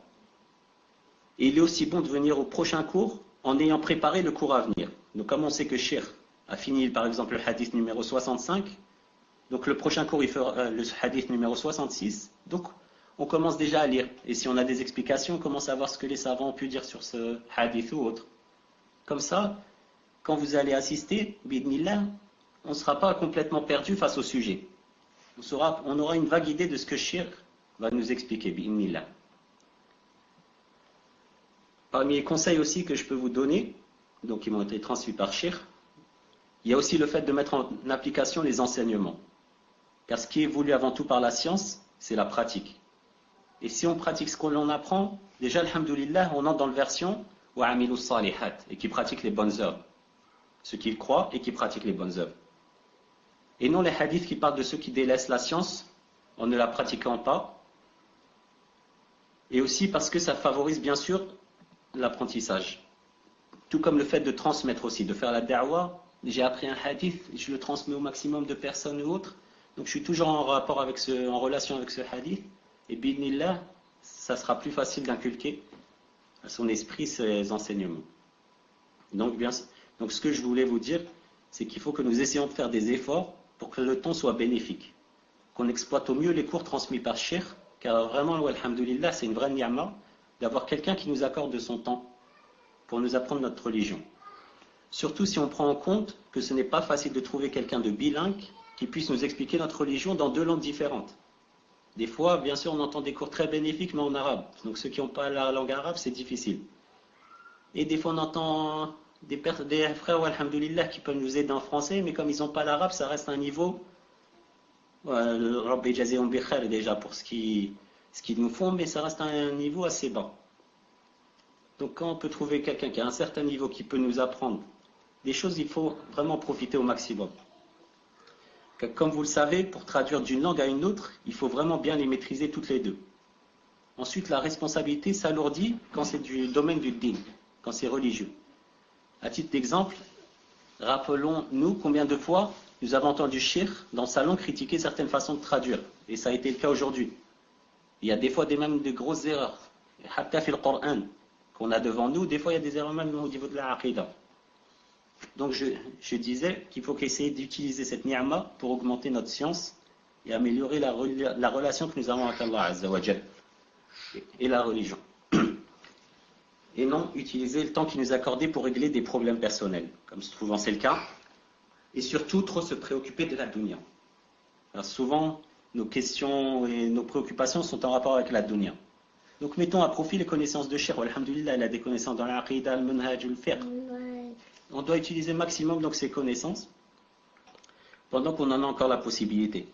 Car nul ne sait vraiment de quoi sera fait l'avenir. On connaît la valeur d'un bienfait que lorsque celui-ci nous quitte. Allah musta'an. En espérant que ça dure, bi'idhnillah ta'ala. Mon deuxième rappel va concerner la partie questions-réponses. Je m'excuse encore si j'ai tardé, mais je préfère que ça soit dit en une seule fois et, alhamdoulilah, et qu'on essaye de marcher sur ça. Donc, parmi les choses que vous devez savoir, c'est qu'il y a un certain comportement à avoir en posant les questions. Donc il y a le fait de se demander, avant de poser la question, si cette question va nous rapprocher d'Allah. Ou si on souhaite uniquement poser une question pour poser une question. Au point des fois où la personne peut se dire, tiens, aujourd'hui je vais poser une question à Cheikh Chalabi, mais qu'est-ce que je peux lui demander? Juste pour le plaisir de poser une question, ou pour voir son nom cité ou autre. Et si la personne constate que cette question n'a aucun intérêt pour son rapport avec Allah, ou pour augmenter sa science, ou se rapprocher d'Allah, alors il vaut mieux s'en passer. Le prophète sallallahu alayhi wa sallam a dit, attention à l'excès dans les demandes. Et Cheikh Saleh al-Sheikh, pour commenter ce hadith, a dit, poser trop de questions aux gens de science est détestable, sauf ce dont a besoin le serviteur d'Allah, Azza wa Jal. D'ailleurs, à une époque, avec des frères, on avait posé une question, enfin on avait traduit une question qui a été posée à Cheikh al-Rudayan, rahimahullah, concernant le comportement à avoir en posant les questions. et il avait répondu que certaines questions n'avaient vraiment pas lieu d'être. Comme le fait de demander par exemple comment les djinns font pour se marier. Et d'autres questions donc, à la base dont la personne n'a aucun intérêt dessus. Sans oublier bien sûr que lorsqu'on pose une question qui n'est d'aucune utilité, on a peut-être pris la place de quelqu'un qui avait une question qui est sûrement très importante dans la aqidah, dans le fiqh, dans le manhaj, et dont l'intérêt aurait été conséquent à la fois pour lui, il en aurait profité personnellement et il aurait été profitable pour l'ensemble du salon bi'idhnillah. Deuxième chose, c'est qu'il faut bien réfléchir à la question que vous souhaitez poser. Car certains, lorsqu'on leur demande des précisions, ils ne savent pas répondre car la question n'est pas claire déjà chez eux. Donc quand elle n'est pas claire chez eux, elle devient encore moins claire chez nous les admins. Et donc la manière dont on va la transmettre sera encore beaucoup moins claire quand elle arrivera à Shir. Donc il faut bien réfléchir avant de poser la question à ce que vous souhaitez vraiment savoir. Puis bien la rédiger. Si vous pouvez faire un effort pour la rédiger dans des termes clairs, dépourvus de langage SMS, avec de la ponctuation, etc. maximum pour nous aider déjà à bien la comprendre et à la transmettre le mieux possible. Barakallahu fikum, ça sera déjà un grand bienfait. Car on parle de hukm shara'i. Et comme ça concerne le hukm shara'i, la religion d'Allah Azza wa Jal, il faut que ça soit très précis. Et il faut éviter de trop développer sans raison. Sauf vraiment s'il y a une faïda que vous apportiez un détail ou autre. Sinon, il faut se limiter au minimum. En choisissant les bons termes et en étant clair et concis. Vous m'entendez, Micro? Quand je voyais Fouzi écrire 2, alhamdoulilah, je croyais qu'il y avait plus de son. Donc je disais, en même temps, barakallahu fikoum, d'avoir un bon soupçon concernant les admins. Car nous essayons de ne favoriser personne. Pas de sœur par rapport aux frères ou autres. On essaye de ne favoriser aucune question par rapport à une autre. On les prend dans l'ordre dans lequel nous viennent, bi'idhnillah. Et une autre chose, c'est qu'il ne faut pas insister quand Cheikh dit que le temps est terminé. Car il nous accorde déjà, des fois 1 heure, 1 heure et demie, des fois 2 heures, après un cours déjà qui dure lui-même 1 heure, il nous accorde déjà beaucoup de temps. Donc quand il nous demande de nous arrêter, il fait partie du bon comportement de savoir s'arrêter et ne pas être énervé car notre question n'est pas passée. Donc malheureusement, on reçoit tellement de questions qu'on ne peut pas satisfaire tout le monde. Mais on essaie d'en traiter le maximum. La troisième chose, c'est qu'il faut respecter l'organisation mise en place. Quand nous disons que les questions concernent le cours, c'est inutile de venir négocier pour faire passer une question. Ou par exemple, pour faire passer une autre question qui n'a rien à voir avec le cours, ou utiliser par exemple la ruse. Une seconde, Afwan.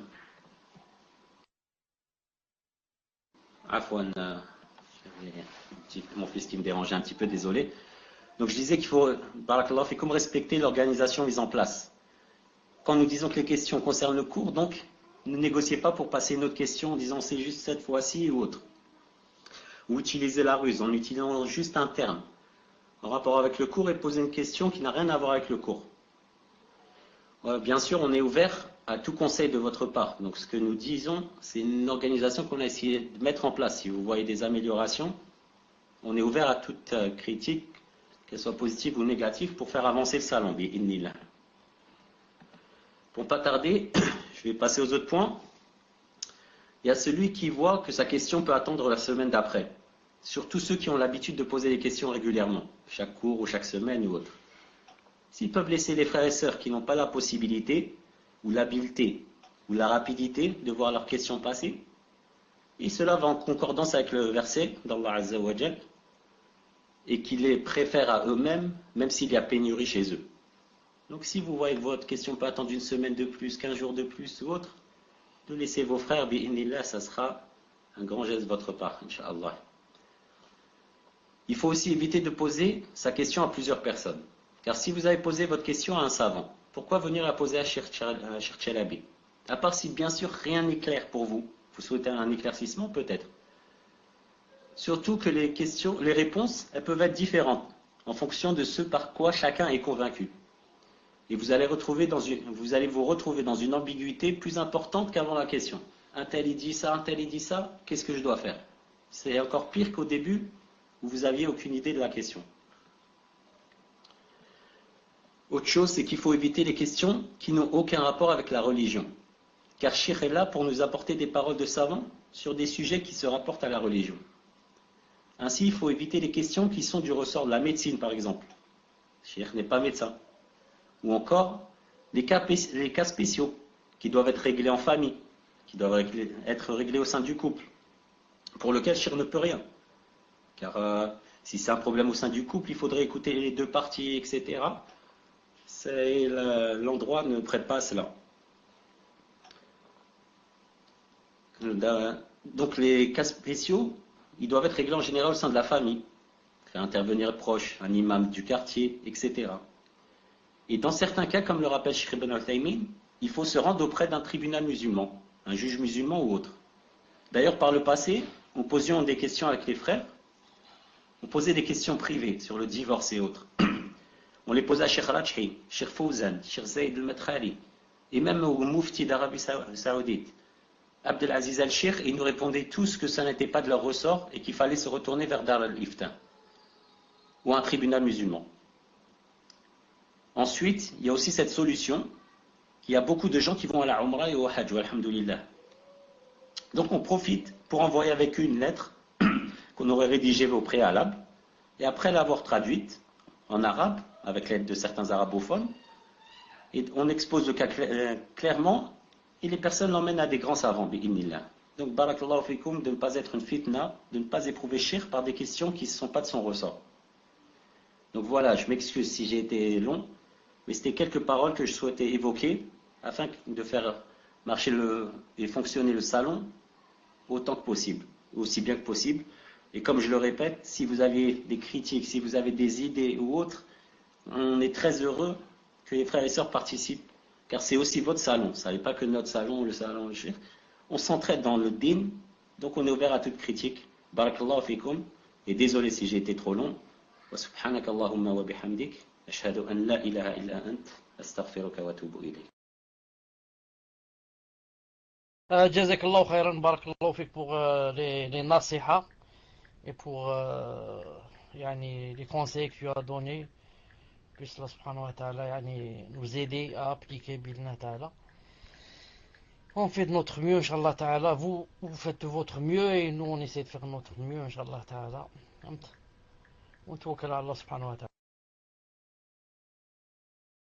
ta'ala. Abu Zakaria, est-ce que Zakaria est devant toi? Je voudrais l'entendre quelques instants. Sa grand-mère et moi. Il est pas loin. Djouzou Natreka. Alaikum. Alaikum, Dido. Dido. ويسمع يتكلم. دو. تعرفي عدال. تعرفي عدال جدو. قل إخوة أين الله؟ في السماء. أيوة. بارك الله فيك. السلام عليكم. زكريا أنا نسمع فيك زكريا. عليكم السلام ورحمة الله. أنا نسمع فيك. واش راك زكريا بخير؟ زكريا أنا نسمع فيك. نعم. دو. زكريا أنا نسمع فيك. ما نقدروش نتكلموا في زوج زكريا. أنا نهضر وأنت تسمع ومن بعد أنت تسمع نهضر.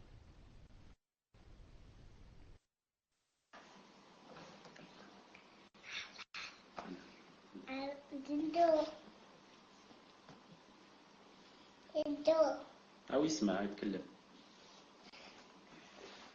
دو. أو يسمع يتكلم.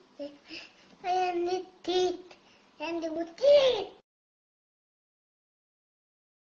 صح بارك الله فيك وليدي. المهم il ne peut pas comprendre qu'on ne peut pas parler les deux à la fois. فهمت؟ On a l'habitude de parler sur Viber les deux à la fois, mais là il ne peut pas comprendre. معليش. نبداو ان شاء الله la première question. بسم الله الرحمن الرحيم والصلاة والسلام على أشرف المرسلين. تفضل ان شاء الله تعالى. C'est quoi la première question? Salam alaikum wa rahmatullahi wa barakatuh. Est-ce qu'il y a du son, Inch'Allah? Alhamdulillah. Hafizakumullah, cher. Min fadlikum, si vous pouvez m'ouvrir le PV. Et je vous fais parvenir, Inch'Allah, à la fois les questions de Ibn Muhammad et les miennes, Inch'Allah.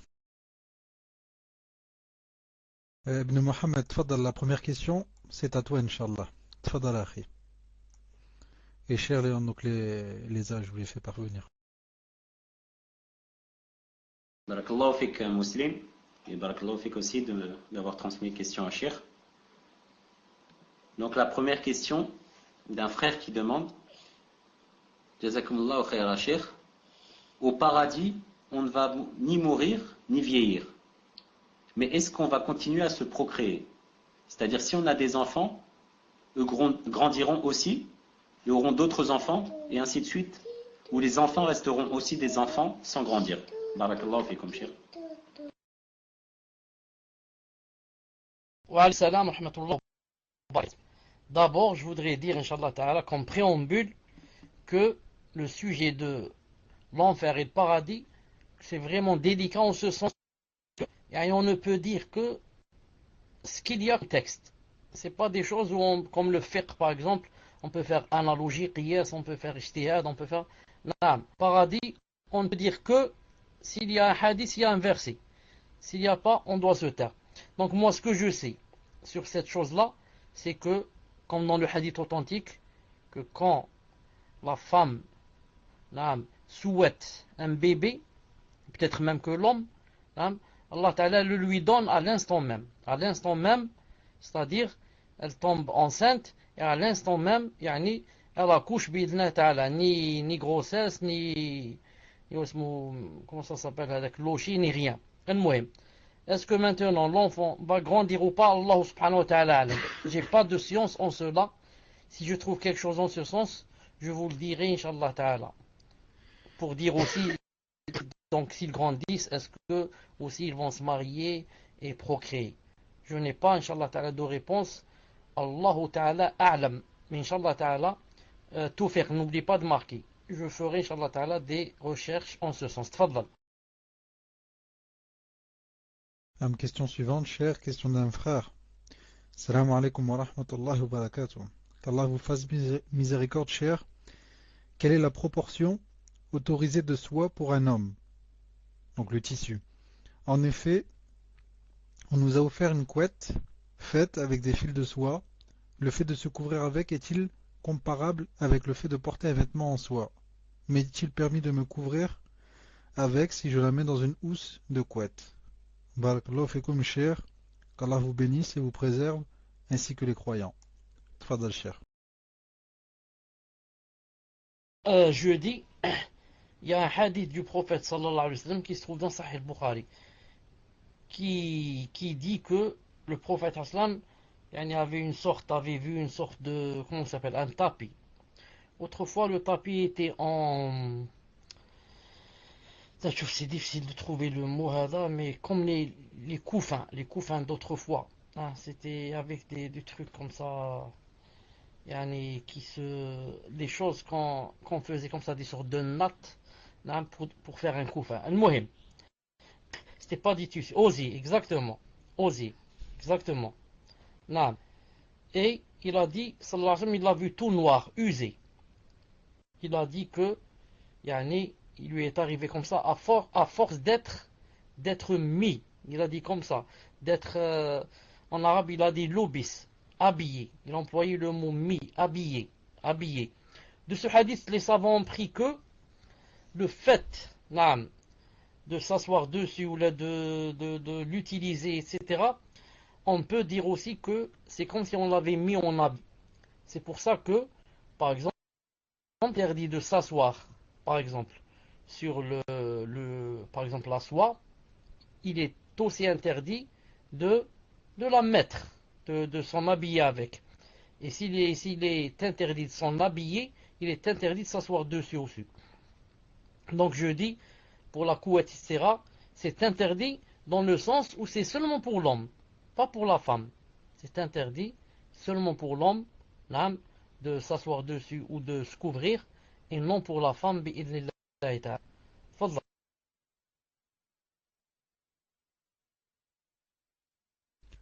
Naam, cher, il y a une partie de la question qui demande si cette couette est mise dans une housse de couette. Allahu alam, je ne sais pas s'il y en a en Algérie.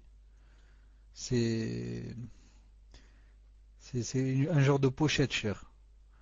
Pour simplifier, c'est un genre de pochette dans laquelle on rentre la couette et on appelle ça une housse de couette. Allahu alam, je ne sais pas si vous voyez ce que c'est. Tfadal, cher. Tu veux dire on la rentre dans une pochette? Tu veux dire qu'on la rentre dans une pochette, par exemple pour la prendre, ça devient une pochette en plastique, parle de cela. Non, en fait, par exemple, cher, si vous avez une couette qui est usée, par exemple, le tissu de la couette, il est usé, il existe des housses dans laquelle, en fait, on va recouvrir la totalité, en fait, ça mesure la même taille que la couette, et en fait, la couette, on la glisse dedans, et on l'utilise toujours comme couette, en fait. Ça s'appelle une housse de couette. Wallahu alam, je ne sais pas s'il y en a chez vous. Tfadal, cher.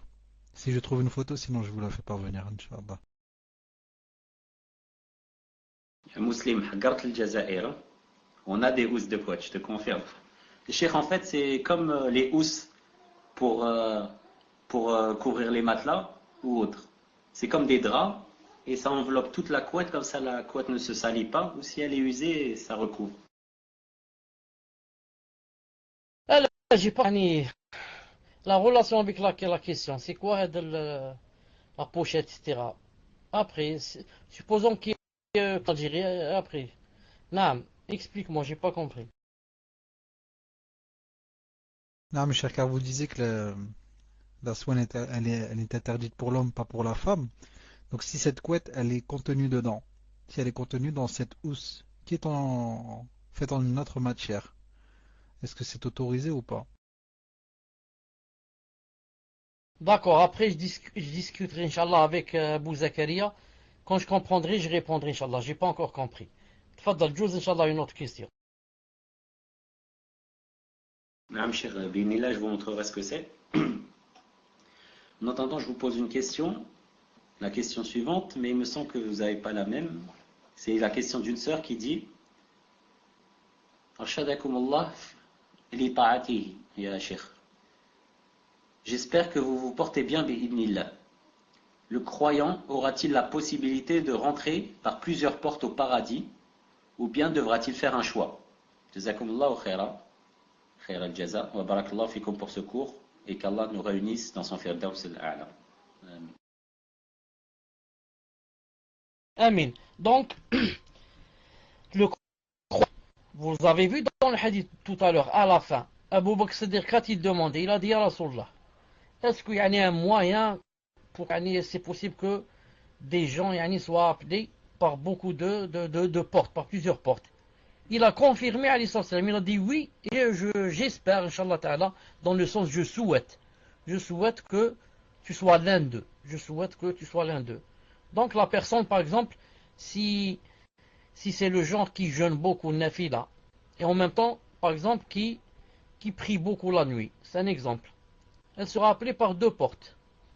On l'appellera par la porte de la prière, parce qu'elle priait beaucoup la nuit, et on l'appellera par la porte de Rayyan, où elle jeûnait beaucoup. Et comme ça, si elle faisait aussi beaucoup d'aumônes, on va l'appeler par trois portes. La porte de l'aumône aussi. Et comme ça, bi'idhnillahi ta'ala, jusqu'à ce qu'il y a des personnes qui sont appelées par les 8 portes, bi'idhnillahi ta'ala. Tfadla. Question suivante, cher. Salam alaikum wa rahmatullahi wa barakatuh. Les enfants de moins de 10 ans sont fatigués par l'école et le Isha est assez tard. Ils ont des fois du mal à rester éveillés. Peuvent-ils regrouper le Maghrib et l'Isha quand ils sont vraiment fatigués? Et également, à quel âge doit-on les réveiller pour le Fajr qui est très tôt? Barakallahu fikum. Tfadal, Cheikh. Wa alaykum salam wa barakatuh. Il faudrait remarquer qu'il y a 3 étapes. La première, avant 7 ans. Toute l'époque disons de 3 ans, 4 ans jusqu'à 7 ans. Où, si on lui salat, yani, on n'a ni péché ni rien. Naam. Ensuite, à 7 ans, la deuxième étape, entre 7 et 10 ans. Dans cette étape-là, on doit lui parler de la salat. Et lui dire, viens faire la prière, fais ceci, fais cela. Même si on ne le frappe pas, quand il ne fait pas de temps en temps. Naam. À partir de 10 ans, maintenant, quand il rate une salat ou bien, on le frappe. Naam. On le frappe si, bien sûr, si on sait qu'en le frappant, ça marche. Peut-être il y a des garçons qui, tu le frappes pas, ça ne lui fait rien. Donc on lui cherche, c'est quoi son point faible pour, disons, le punir. Non. Et quand on dit on le frappe, c'est pas on le frappe avec la ceinture ou bien avec une barre de fer. Non, on le frappe, il y a quelques tapes comme ça, juste pour lui faire peur. Donc maintenant, elle dit moins de 10 ans, donc c'est même pas il y a des tapes où on frappe. Donc dans cette période-là, de temps en temps, s'il groupe, à cause de, comment qu'on dit, à cause de la fatigue, c'est plus ou moins permis, juste il ne faut pas abuser pour que l'enfant ne prenne pas ça pour habitude et qu'il croit que c'est permis et que quand il va dépasser les 10 ans et il va être pubère aussi, il aura pris l'habitude de grouper comme ça facilement. C'est pour ça que faut, Inch'Allah Ta'ala, savoir prendre de la permission et ou prendre de l'autre. L'azima, bi'idnillahi ta'ala. Naam. La même chose pour Salat al-Fajr. La même chose que j'ai dit pour toutes les salats s'applique aussi pour Salat al-Fajr, bi'idnillahi ta'ala. Tfaddal. Barakallahu fikum, cheikh. Question suivante. Question d'une sœur qui demande Hafidhakumullah ya cheikh. Au sujet du hadith dont vous avez mentionné, concernant la parole la hawla wa la quwwata illa billah, qui est le fait de dire, est-ce que le fait de dire cela ouvre une porte du paradis, ou est-ce une porte du paradis qui s'appelle comme ça? Jazakumullahu khaira, jazakumullahu al-jannatul firdaus ya cheikh, ainsi qu'à toute la Rome. Amin ya Rabb. الأخ أبو زكريا, si c'est possible de relire la question, اسمح لي, تفضل. Naam, cheikh. Donc la question est la question d'une sœur qui vous dit Hafidhakumullah ya cheikh. Au sujet du hadith que vous avez mentionné sur la parole de la hawla wa la quwwata illa billah, est-ce que le fait de dire cela ouvre une porte du paradis, ou est-ce une porte du paradis qui s'appelle comme ça? Jazakumullahu al-jannatul firdaus ya cheikh, ainsi qu'à toute la roue. Wa alaykum salam wa rahmatullahi wa barakatuh. Tawfiq, note cette question, car en fait, ça, comment on donne interprétation, c'est possible que ça soit une porte, c'est possible comme c'est aussi un moyen d'ouvrir, d'arriver à cette porte. C'est pour ça que je dis Allahu Ta'ala a'lam. Je répondrai dans le prochain cours, Inch'Allah. Tfaddal. Question suivante, cher. Question d'une sœur. Qu'Allah vous préserve et vous donne la sincérité. J'aimerais savoir par rapport au fait que les femmes seront les plus nombreuses en enfer, à cause, entre autres, du fait qu'elles sont ingrates envers le mari. Qu'Allah nous en préserve. Est-ce que cela fait-il partie de la sagesse de ne pas vouloir se marier à cause de cela, ou même demander la séparation si on est ingrate? Tfadal, cher. Wa alaykum salam. Je dis non, je réponds par non. Pourquoi? Car en faisant ainsi, le prophète sallallahu alayhi wa sallam qui dit tazawwaju, et multipliez-vous, car yawm al-qiyamah, le prophète sallam va jalouser les autres prophètes, comme vous connaissez tous le hadith. Ensuite, supposons que maintenant la plupart des femmes prennent de cet avis et vont dire que donc à cause de cela je ne vais pas me marier. Qu'est-ce qui va se passer? Il va se passer donc que toute la société va aller dans la perdition. Aucune femme ne va se marier, donc une femme donc va aller au haram, et comme ça et comme ça. Mais la sagesse serait de dire je me marie mais je dois, Inch'Allah Ta'ala, corriger mon comportement. Je joins les deux.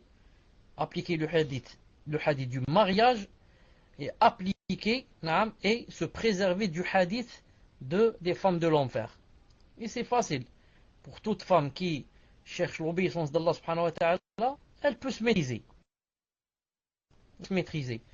Et même si elle ne se maîtrise pas, au moins en ayant la niya de se corriger, en ayant la niya de ne pas être ingrate, Allah subhanahu wa ta'ala lui donne ce qu'elle a voulu faire. Déjà, de par la niya, inshallah ta'ala. Naam. Tfadlal. Barakallahu fikum, Cheikh. Question suivante d'un frère qui demande, Ahsanallah ilaykum, Cheikh, est-ce que les femmes qui iront au paradis devront être voilées devant les autres hommes du paradis? Barakallahu fikum wa hayakumullah. Est-ce qu'elles devront être voilées devant les autres hommes? Barakallahu fikum. En fait, la jalousie chez l'homme, c'est une chose qui existe dans cette vie et dans l'au-delà. L'homme a été créé et restera toujours jaloux de sa femme et n'acceptera pas qu'un autre homme voit sa femme de ce qu'il ne doit pas voir d'elle bi'idhnillahi ta'ala. C'est pour cela que l'homme ne verra que ses épouses à lui et sa famille. Sinon les hommes, les femmes en général, elles sont voilées bi'idhnillahi ta'ala. Tfadlal. Question suivante, cher. Question d'un frère. Hayakumullah. Je voudrais savoir quand la prière est de 4 raka'a, si on peut, lorsque l'on a fini le premier tashahhud, faire des du'as en attendant que l'imam se relève, ou bien doit-on baisser notre doigt ou le garder tendu? Tfadal, cher. Afwan, j'étais en train de préparer le timer. Tfadal, c'était quoi la question? Tfadal. Je vous la répète, cher. Donc un frère dit, Hayakumullah, je voudrais savoir quand la prière est de 4 raka'a, si l'on peut, lorsque l'on a fini le premier tashahhud, faire des du'as en attendant que l'imam se relève, ou bien doit-on baisser notre doigt ou le garder tendu? Tfadal, cher. Ce qu'il faudrait que vous sachiez, Inch'Allah Ta'ala, c'est que dans la prière, il n'y a jamais une pause, où on est là, sans rien faire, en train de se taire dans la salat. Quitte à quoi? Quitte à relire une autre surah, quitte à relire la même surah. Mais c'est pour ça que quand on fait par exemple le tashahhud, supposons que je suis derrière l'imam, j'ai terminé le tashahhud avant lui, ça arrive. Je ne dois pas descendre mon doigt et attendre, mais je dois continuer à lever, diriger mon doigt vers la qibla et le bouger légèrement, tout en faisant les doigts qui sont connus, que disait le prophète sallallahu alayhi wa sallam de préférence. Et quitte à les refaire. Par exemple, je ne connais pas de doigt. Et maintenant l'imam a tardé. Je répète. اللهم أعوذ بك من عذاب جهنم ومن عذاب القبر المحيا والممات من فتنة المسيح الدجال. Et je répète. Sinon, il y a beaucoup de doigts du prophète sallallahu alayhi wa sallam avant de quitter la salat bi'idhnillah ta'ala. Tfadlal. Barakallahu fikum, Cheikh. Question suivante d'une sœur qui demande, concernant le hadith, la personne sera au paradis avec celui qui l'aura aimé. Comment faire avec sa famille non musulmane? Devons-nous ne pas les aimer ou les aimer par les liens familiaux et détester les actes de mécréance? Barakallahu fikum, Cheikh, de nous expliquer ça. Wa wafaqakumullah, et qu'Allah nous accorde al-firdaus à tous. La question quand elle dit, devons-nous ne pas les aimer ou les aimer par les liens familiaux et détester les actes de mécréance? J'espère que je me trompe pas. Elle parle d'ici, ça? Elle parle dans ce bas monde. Quand on parle dans ce bas, c'est-à-dire. Non, mais Donc je dis, Inch'Allah Ta'ala, quand la personne est dans le paradis et que, par exemple, yani sa famille, comment ça va se passer? Ça va se passer que le Subhanahu wa Ta'ala va mettre dans ton cœur que quoi? Que tu oublieras totalement cette affaire. Pourquoi nous allons loin? Ibrahim alayhi salam, le prophète Ibrahim alayhi salam, qu'on appelle Abraham, son père, ne sera-t-il pas jeté en enfer? Non, comment qu'il va faire donc Ibrahim alayhi salam? Notre prophète Mohammed alayhi salam, son père ne sera-t-il pas en enfer? Donc, est-ce que moi je suis mieux que Ibrahim ou bien que notre prophète Mohammed alayhi salam qui aura ses parents en enfer? Donc Allah subhanahu wa ta'ala va faire de sorte que toute personne qui va rentrer au paradis, jamais elle n'aura le problème de X qui est en enfer, et comment je vais souffrir à cause de lui. Non, et avoir des remords ou là quelque chose comme ça. Ça jamais il n'y aura ça bi'idhnillahi ta'ala. Ensuite, quand on a maintenant des parents qui sont mécréants, on a des parents qui sont mécréants, hein, on ne doit pas aimer, c'est-à-dire quoi? On ne doit pas aimer leur coffre. Comprenez? Quand je pense d'eux qui sont kuffar, etc., je trouve quelque chose dans mon cœur, une haine de ce qu'ils font. Mais, s'ils me demandent de faire quoi que ce soit qui ne se contredit pas avec la religion, je dois leur obéir. S'ils demandent de l'aide, je leur obéis. Ils demandent que j'aille acheter, je vais acheter. Prête-moi ta voiture, je la lui prête. Sauf si je sais qu'il va faire le haram avec. Là, je lui prête pas. Prête-moi telle chose, je la lui prête. Et comme ça. Tout ce qu'il me demande, je lui donne, sauf si je sais qu'avec le haram, je lui donne pas. Non. Donc, pourquoi en islam, je donne un exemple, pourquoi en islam, c'est permis aux musulmans, par exemple, un homme il se marie avec une chrétienne. Donc, comment d'un côté, il puisse l'aimer, avoir avec elle des enfants, cela, et de l'autre côté, il n'aime pas ce qu'elle fait comme religion. Justement, l'islam t'apprend comment pouvoir joindre entre ces deux choses contradictoires apparemment.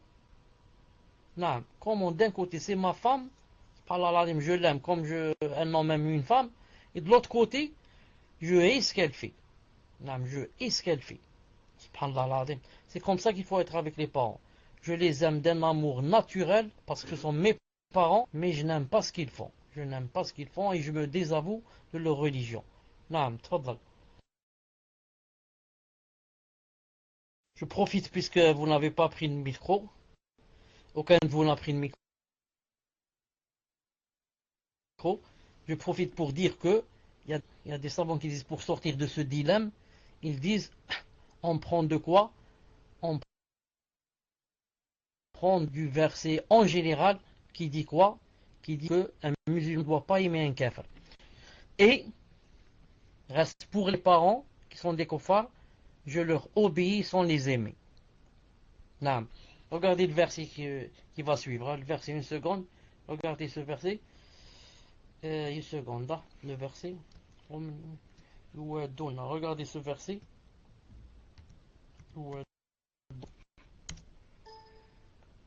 Regardez ce verset, ce qu'il dit. Il est très clair. Tu n'en trouveras pas parmi les gens qui croient en Allah, qui prennent pour amis, c'est-à-dire qui aiment ceux qui s'opposent à Allah et à son messager, fussent-ils être leur père, leur fils, leur frère ou les gens de leur tribu. Il a inscrit la foi dans leur cœur, ceux-là, c'est-à-dire, il les a aidés de son secours. Il les fera entrer dans des jardins sous lesquels coulent les ruisseaux, où ils demeurent éternellement. Allah les agrée, et celui de ceux qui réussissent. Donc, le début, qu'est-ce qu'il a fait? Qu'est-ce qu'il a dit? Tu ne vas pas trouver parmi les gens là, au jour dernier, ceux qui prennent pour amis, c'est-à-dire ceux qui aiment, rétraduction, yuwaddun, c'est-à-dire ils aiment, c'est pas prendre pour amis, ils aiment ceux qui s'opposent à Allah, fussent-ils être leur père, même si c'est mon père ou ma mère, ou mes enfants, ou mes frères. Je ne dois pas les aimer parce qu'ils s'opposent à Allah ou à son messager. Mais ça n'empêche pas quoi? Ça n'empêche pas, je dois leur obéir. Et il y a une différence entre aimer et obéir. Naam, tfaddal. Question suivante, cher. Question d'une sœur. Dans un cours précédent, vous aviez répondu à une question concernant les jeux concours. Si j'ai bien compris, quand on ne dépense pas d'argent pour y participer, ce n'est pas haram. Le tirage au sort pour un concours ne rentre-t-il pas dans l'interdiction des jeux de hasard? Barakallahu fikum. Tfadal cher. Regardez, je donne un exemple. Supposons que j'ai par exemple ici un portable devant moi. Un portable. Et par exemple, maintenant, ici dans le salon par exemple, naam, vous êtes là, Iberg 229, je vais prendre des bouts de papier. Et je vais écrire sur chaque bout de papier 1, 2, 3, 4, 5, jusqu'à 229. Ensuite, je mélange comme ça tous les bouts de papier et je rentre ma main et j'en sors un. C'est écrit par exemple 117. Ensuite, je dis c'est qui le 117? On va compter, on va lui donner le portable. Ça, c'est pas haram. Pourquoi? Vous n'avez donné rien de votre part. C'est moi de ma part qui ai voulu partager une chose entre vous et je ne peux pas la donner à tout le monde. J'ai fait un tirage au sort pour la donner. Un tirage au sort, qu'il soit maintenant par exemple des bouts de papier ou bien en demandant à un enfant de donner un numéro ou bien en tournant une roue. Il n'y a rien en cela de mal bi'idhna ta'ala. Sauf si maintenant je vais jeter des dés. Les dés, c'est interdit de jouer avec. C'est un exemple. Mais si je cherche un moyen comme ça pour pouvoir déterminer à qui je dois donner la chose, en faisant quelque chose, ça s'appelle au sort, ça ne fait rien. C'est possible, ça se fait, bi'idhna ta'ala. Le prophète sallallahu alayhi wa sallam faisait le tirage au sort, et le tirage au sort a été cité dans le Coran, au moins dans 2 versets, bi'idhna ta'ala. La question de Maryam et Yunus alayhi salam avant de le jeter dans la mer, comme vous savez, vous connaissez l'histoire. Tfadlal. Cheikh, avant de vous poser la question suivante, en fait, concernant le tirage au sort, des fois, vous voyez, il y a des marques de boissons ou de gâteaux ou autres.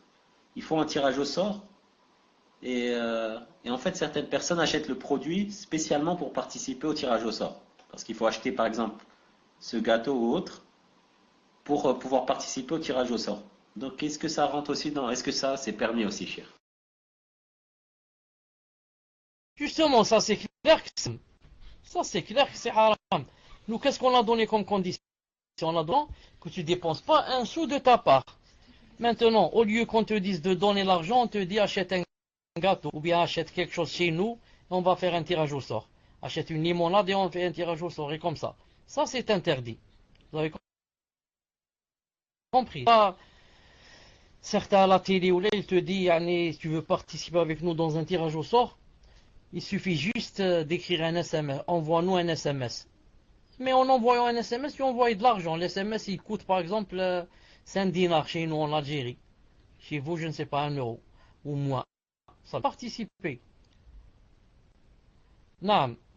Prends un autre exemple. Certains, là j'ouvre une parenthèse, certains ont permis que si tu vas dans un magasin par exemple, que tu fasses que tu achètes des choses, et on te dit, voilà, puisque vous avez atteint telle somme, vous pouvez rentrer dans le tirage au sort par exemple pour une voiture ou là. Certains ont permis, ils ont dit, si tu es allé là-bas sans savoir qu'il y avait un tirage. Non, mes chers, justement, dans l'exemple que vous avez pris, c'était plus ou moins celui que je voulais prendre. Car il y a certains magasins, donc sans obligation d'achat, parce qu'on va au magasin, parfois ils mettent une urne dans laquelle on peut mettre un bulletin de participation. Et après, il y a un tirage au sort, justement, pour gagner une voiture ou autre. Donc dans ces cas-là, c'est... Donc Cher a été déconnecté. Inch'Allah, on va attendre qu'il revienne pour qu'il puisse répondre. Alaykoum salam. Non, j'ai pas entendu car j'étais déconnecté. J'étais déconnecté. Tfadal, c'était quoi l'exemple? Non, mais cher, je disais, dans l'exemple que vous avez pris, c'est plus ou moins celui que je voulais prendre.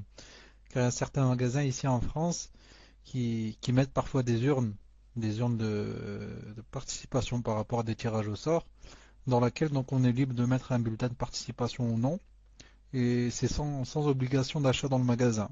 C'est-à-dire il y a une urne qui est mise en place, et si on veut jouer, on met un bulletin de participation. Donc si je comprends bien, ça c'est halal. Tfadal cher. Afoun, j'ai pas bien compris ta question. Barakallahu fik, répète, j'ai pas bien compris. Donc en fait le magasin cher met à disposition une urne donc une boîte dans laquelle il va récolter les bulletins participation. Et donc dans cette urne, on est libre ou pas de mettre un bulletin de participation, qu'on ait acheté ou pas dans le magasin, c'est-à-dire qu'on ait fait des courses ou pas. On peut aller donc à cette urne, remplir un bulletin et le mettre dedans. Et il ne nous oblige pas donc à acheter quoi que ce soit dans le magasin. Est-ce que c'est halal? Et autre chose, parfois, donc une fois qu'on a fait nos courses, ils nous donnent des tickets dans lesquels après on les passe dans une machine. Ces tickets, on les passe dans une machine et ça tourne au hasard et ça s'arrête soit sur des bons d'achat ou autre. Est-ce que ça c'est halal ou pas? Sachant que nous on n'a rien demandé, c'est eux qui nous donnent ces bons. Tfadal cher. Si j'ai bien compris, si tu as dit que c'est permis de participer à un tirage au sort sans rien acheter, je dis que c'est permis, Inch'Allah Ta'ala. Sans rien acheter. C'est comme quelqu'un m'appelle, il me dit, viens, il y a un tirage au sort, sans que tu donnes aucun sou. Tu viens assister, tu participes et tu gagnes. D'accord. C'est halal, Inch'Allah Ta'ala. Je n'ai rien donné en contrepartie. C'est pas de la loterie, vous comprenez. Mais, en fait, on est libre sur la chose. Non. Mais pour les tickets, j'ai pas compris. Ce que tu as dit pour les tickets, j'ai pas compris. En fait, lorsque vous faites vos courses, cher, ils vous donnent des tickets et après vous devez les scanner sur une machine. Donc c'est des tickets au hasard, la machine vous dit si vous avez gagné des bons d'achat ou là des cadeaux, etc. Est-ce que ça c'est halal ou la haram? Sachant que c'est au hasard. La machine tourne et elle vous dit si vous avez gagné ou pas. Tfadal cher. Non, mais les tickets, comment on me les a donnés pas pour mes beaux yeux? Ils ont dit celui-là il est beau, je vais lui donner les tickets. Pourquoi il me donne les tickets celui? Là, cher, c'est parce qu'on a fait des courses dans le magasin. On a fait nos courses. On a acheté des pâtes, des aubergines, des nougats. Tout ce que vous aimez bien, cher. Et après, au moment de passer à la caisse, lorsqu'on donne l'argent, ils nous donnent des tickets. Donc, au revoir, monsieur, tenez. Et voilà, ils nous donnent des tickets. Mais nous, on n'a rien demandé, c'est eux qui nous le donnent. Tfadal, cher. Bon, c'est ce que j'ai dit. Celui-là, il t'a donné spécialement parce que tu as acheté. Si tu étais resté à la maison, il ne serait pas venu frapper à la porte et te dire, voilà, je te donne des tickets pour aller participer. Vous avez compris? Donc celui-là, il m'a donné des tickets parce que j'ai acheté. Non. Et enfin, je vais dire une chose, Inch'Allah Ta'ala. Donc, ça arrive très rarement que je dise ça, mais aujourd'hui c'est arrivé. Il y a quelqu'un que je dois emmener à l'hôpital. Donc, je dois arrêter, Inch'Allah Ta'ala.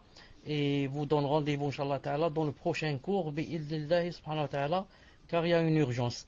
سبحانك اللهم وبحمدك أشهد خير إن شاء الله سبحانك اللهم وبحمدك أشهد أن لا إله إلا أنت أستغفرك وأتوب إليك السلام عليكم ورحمة الله وبركاته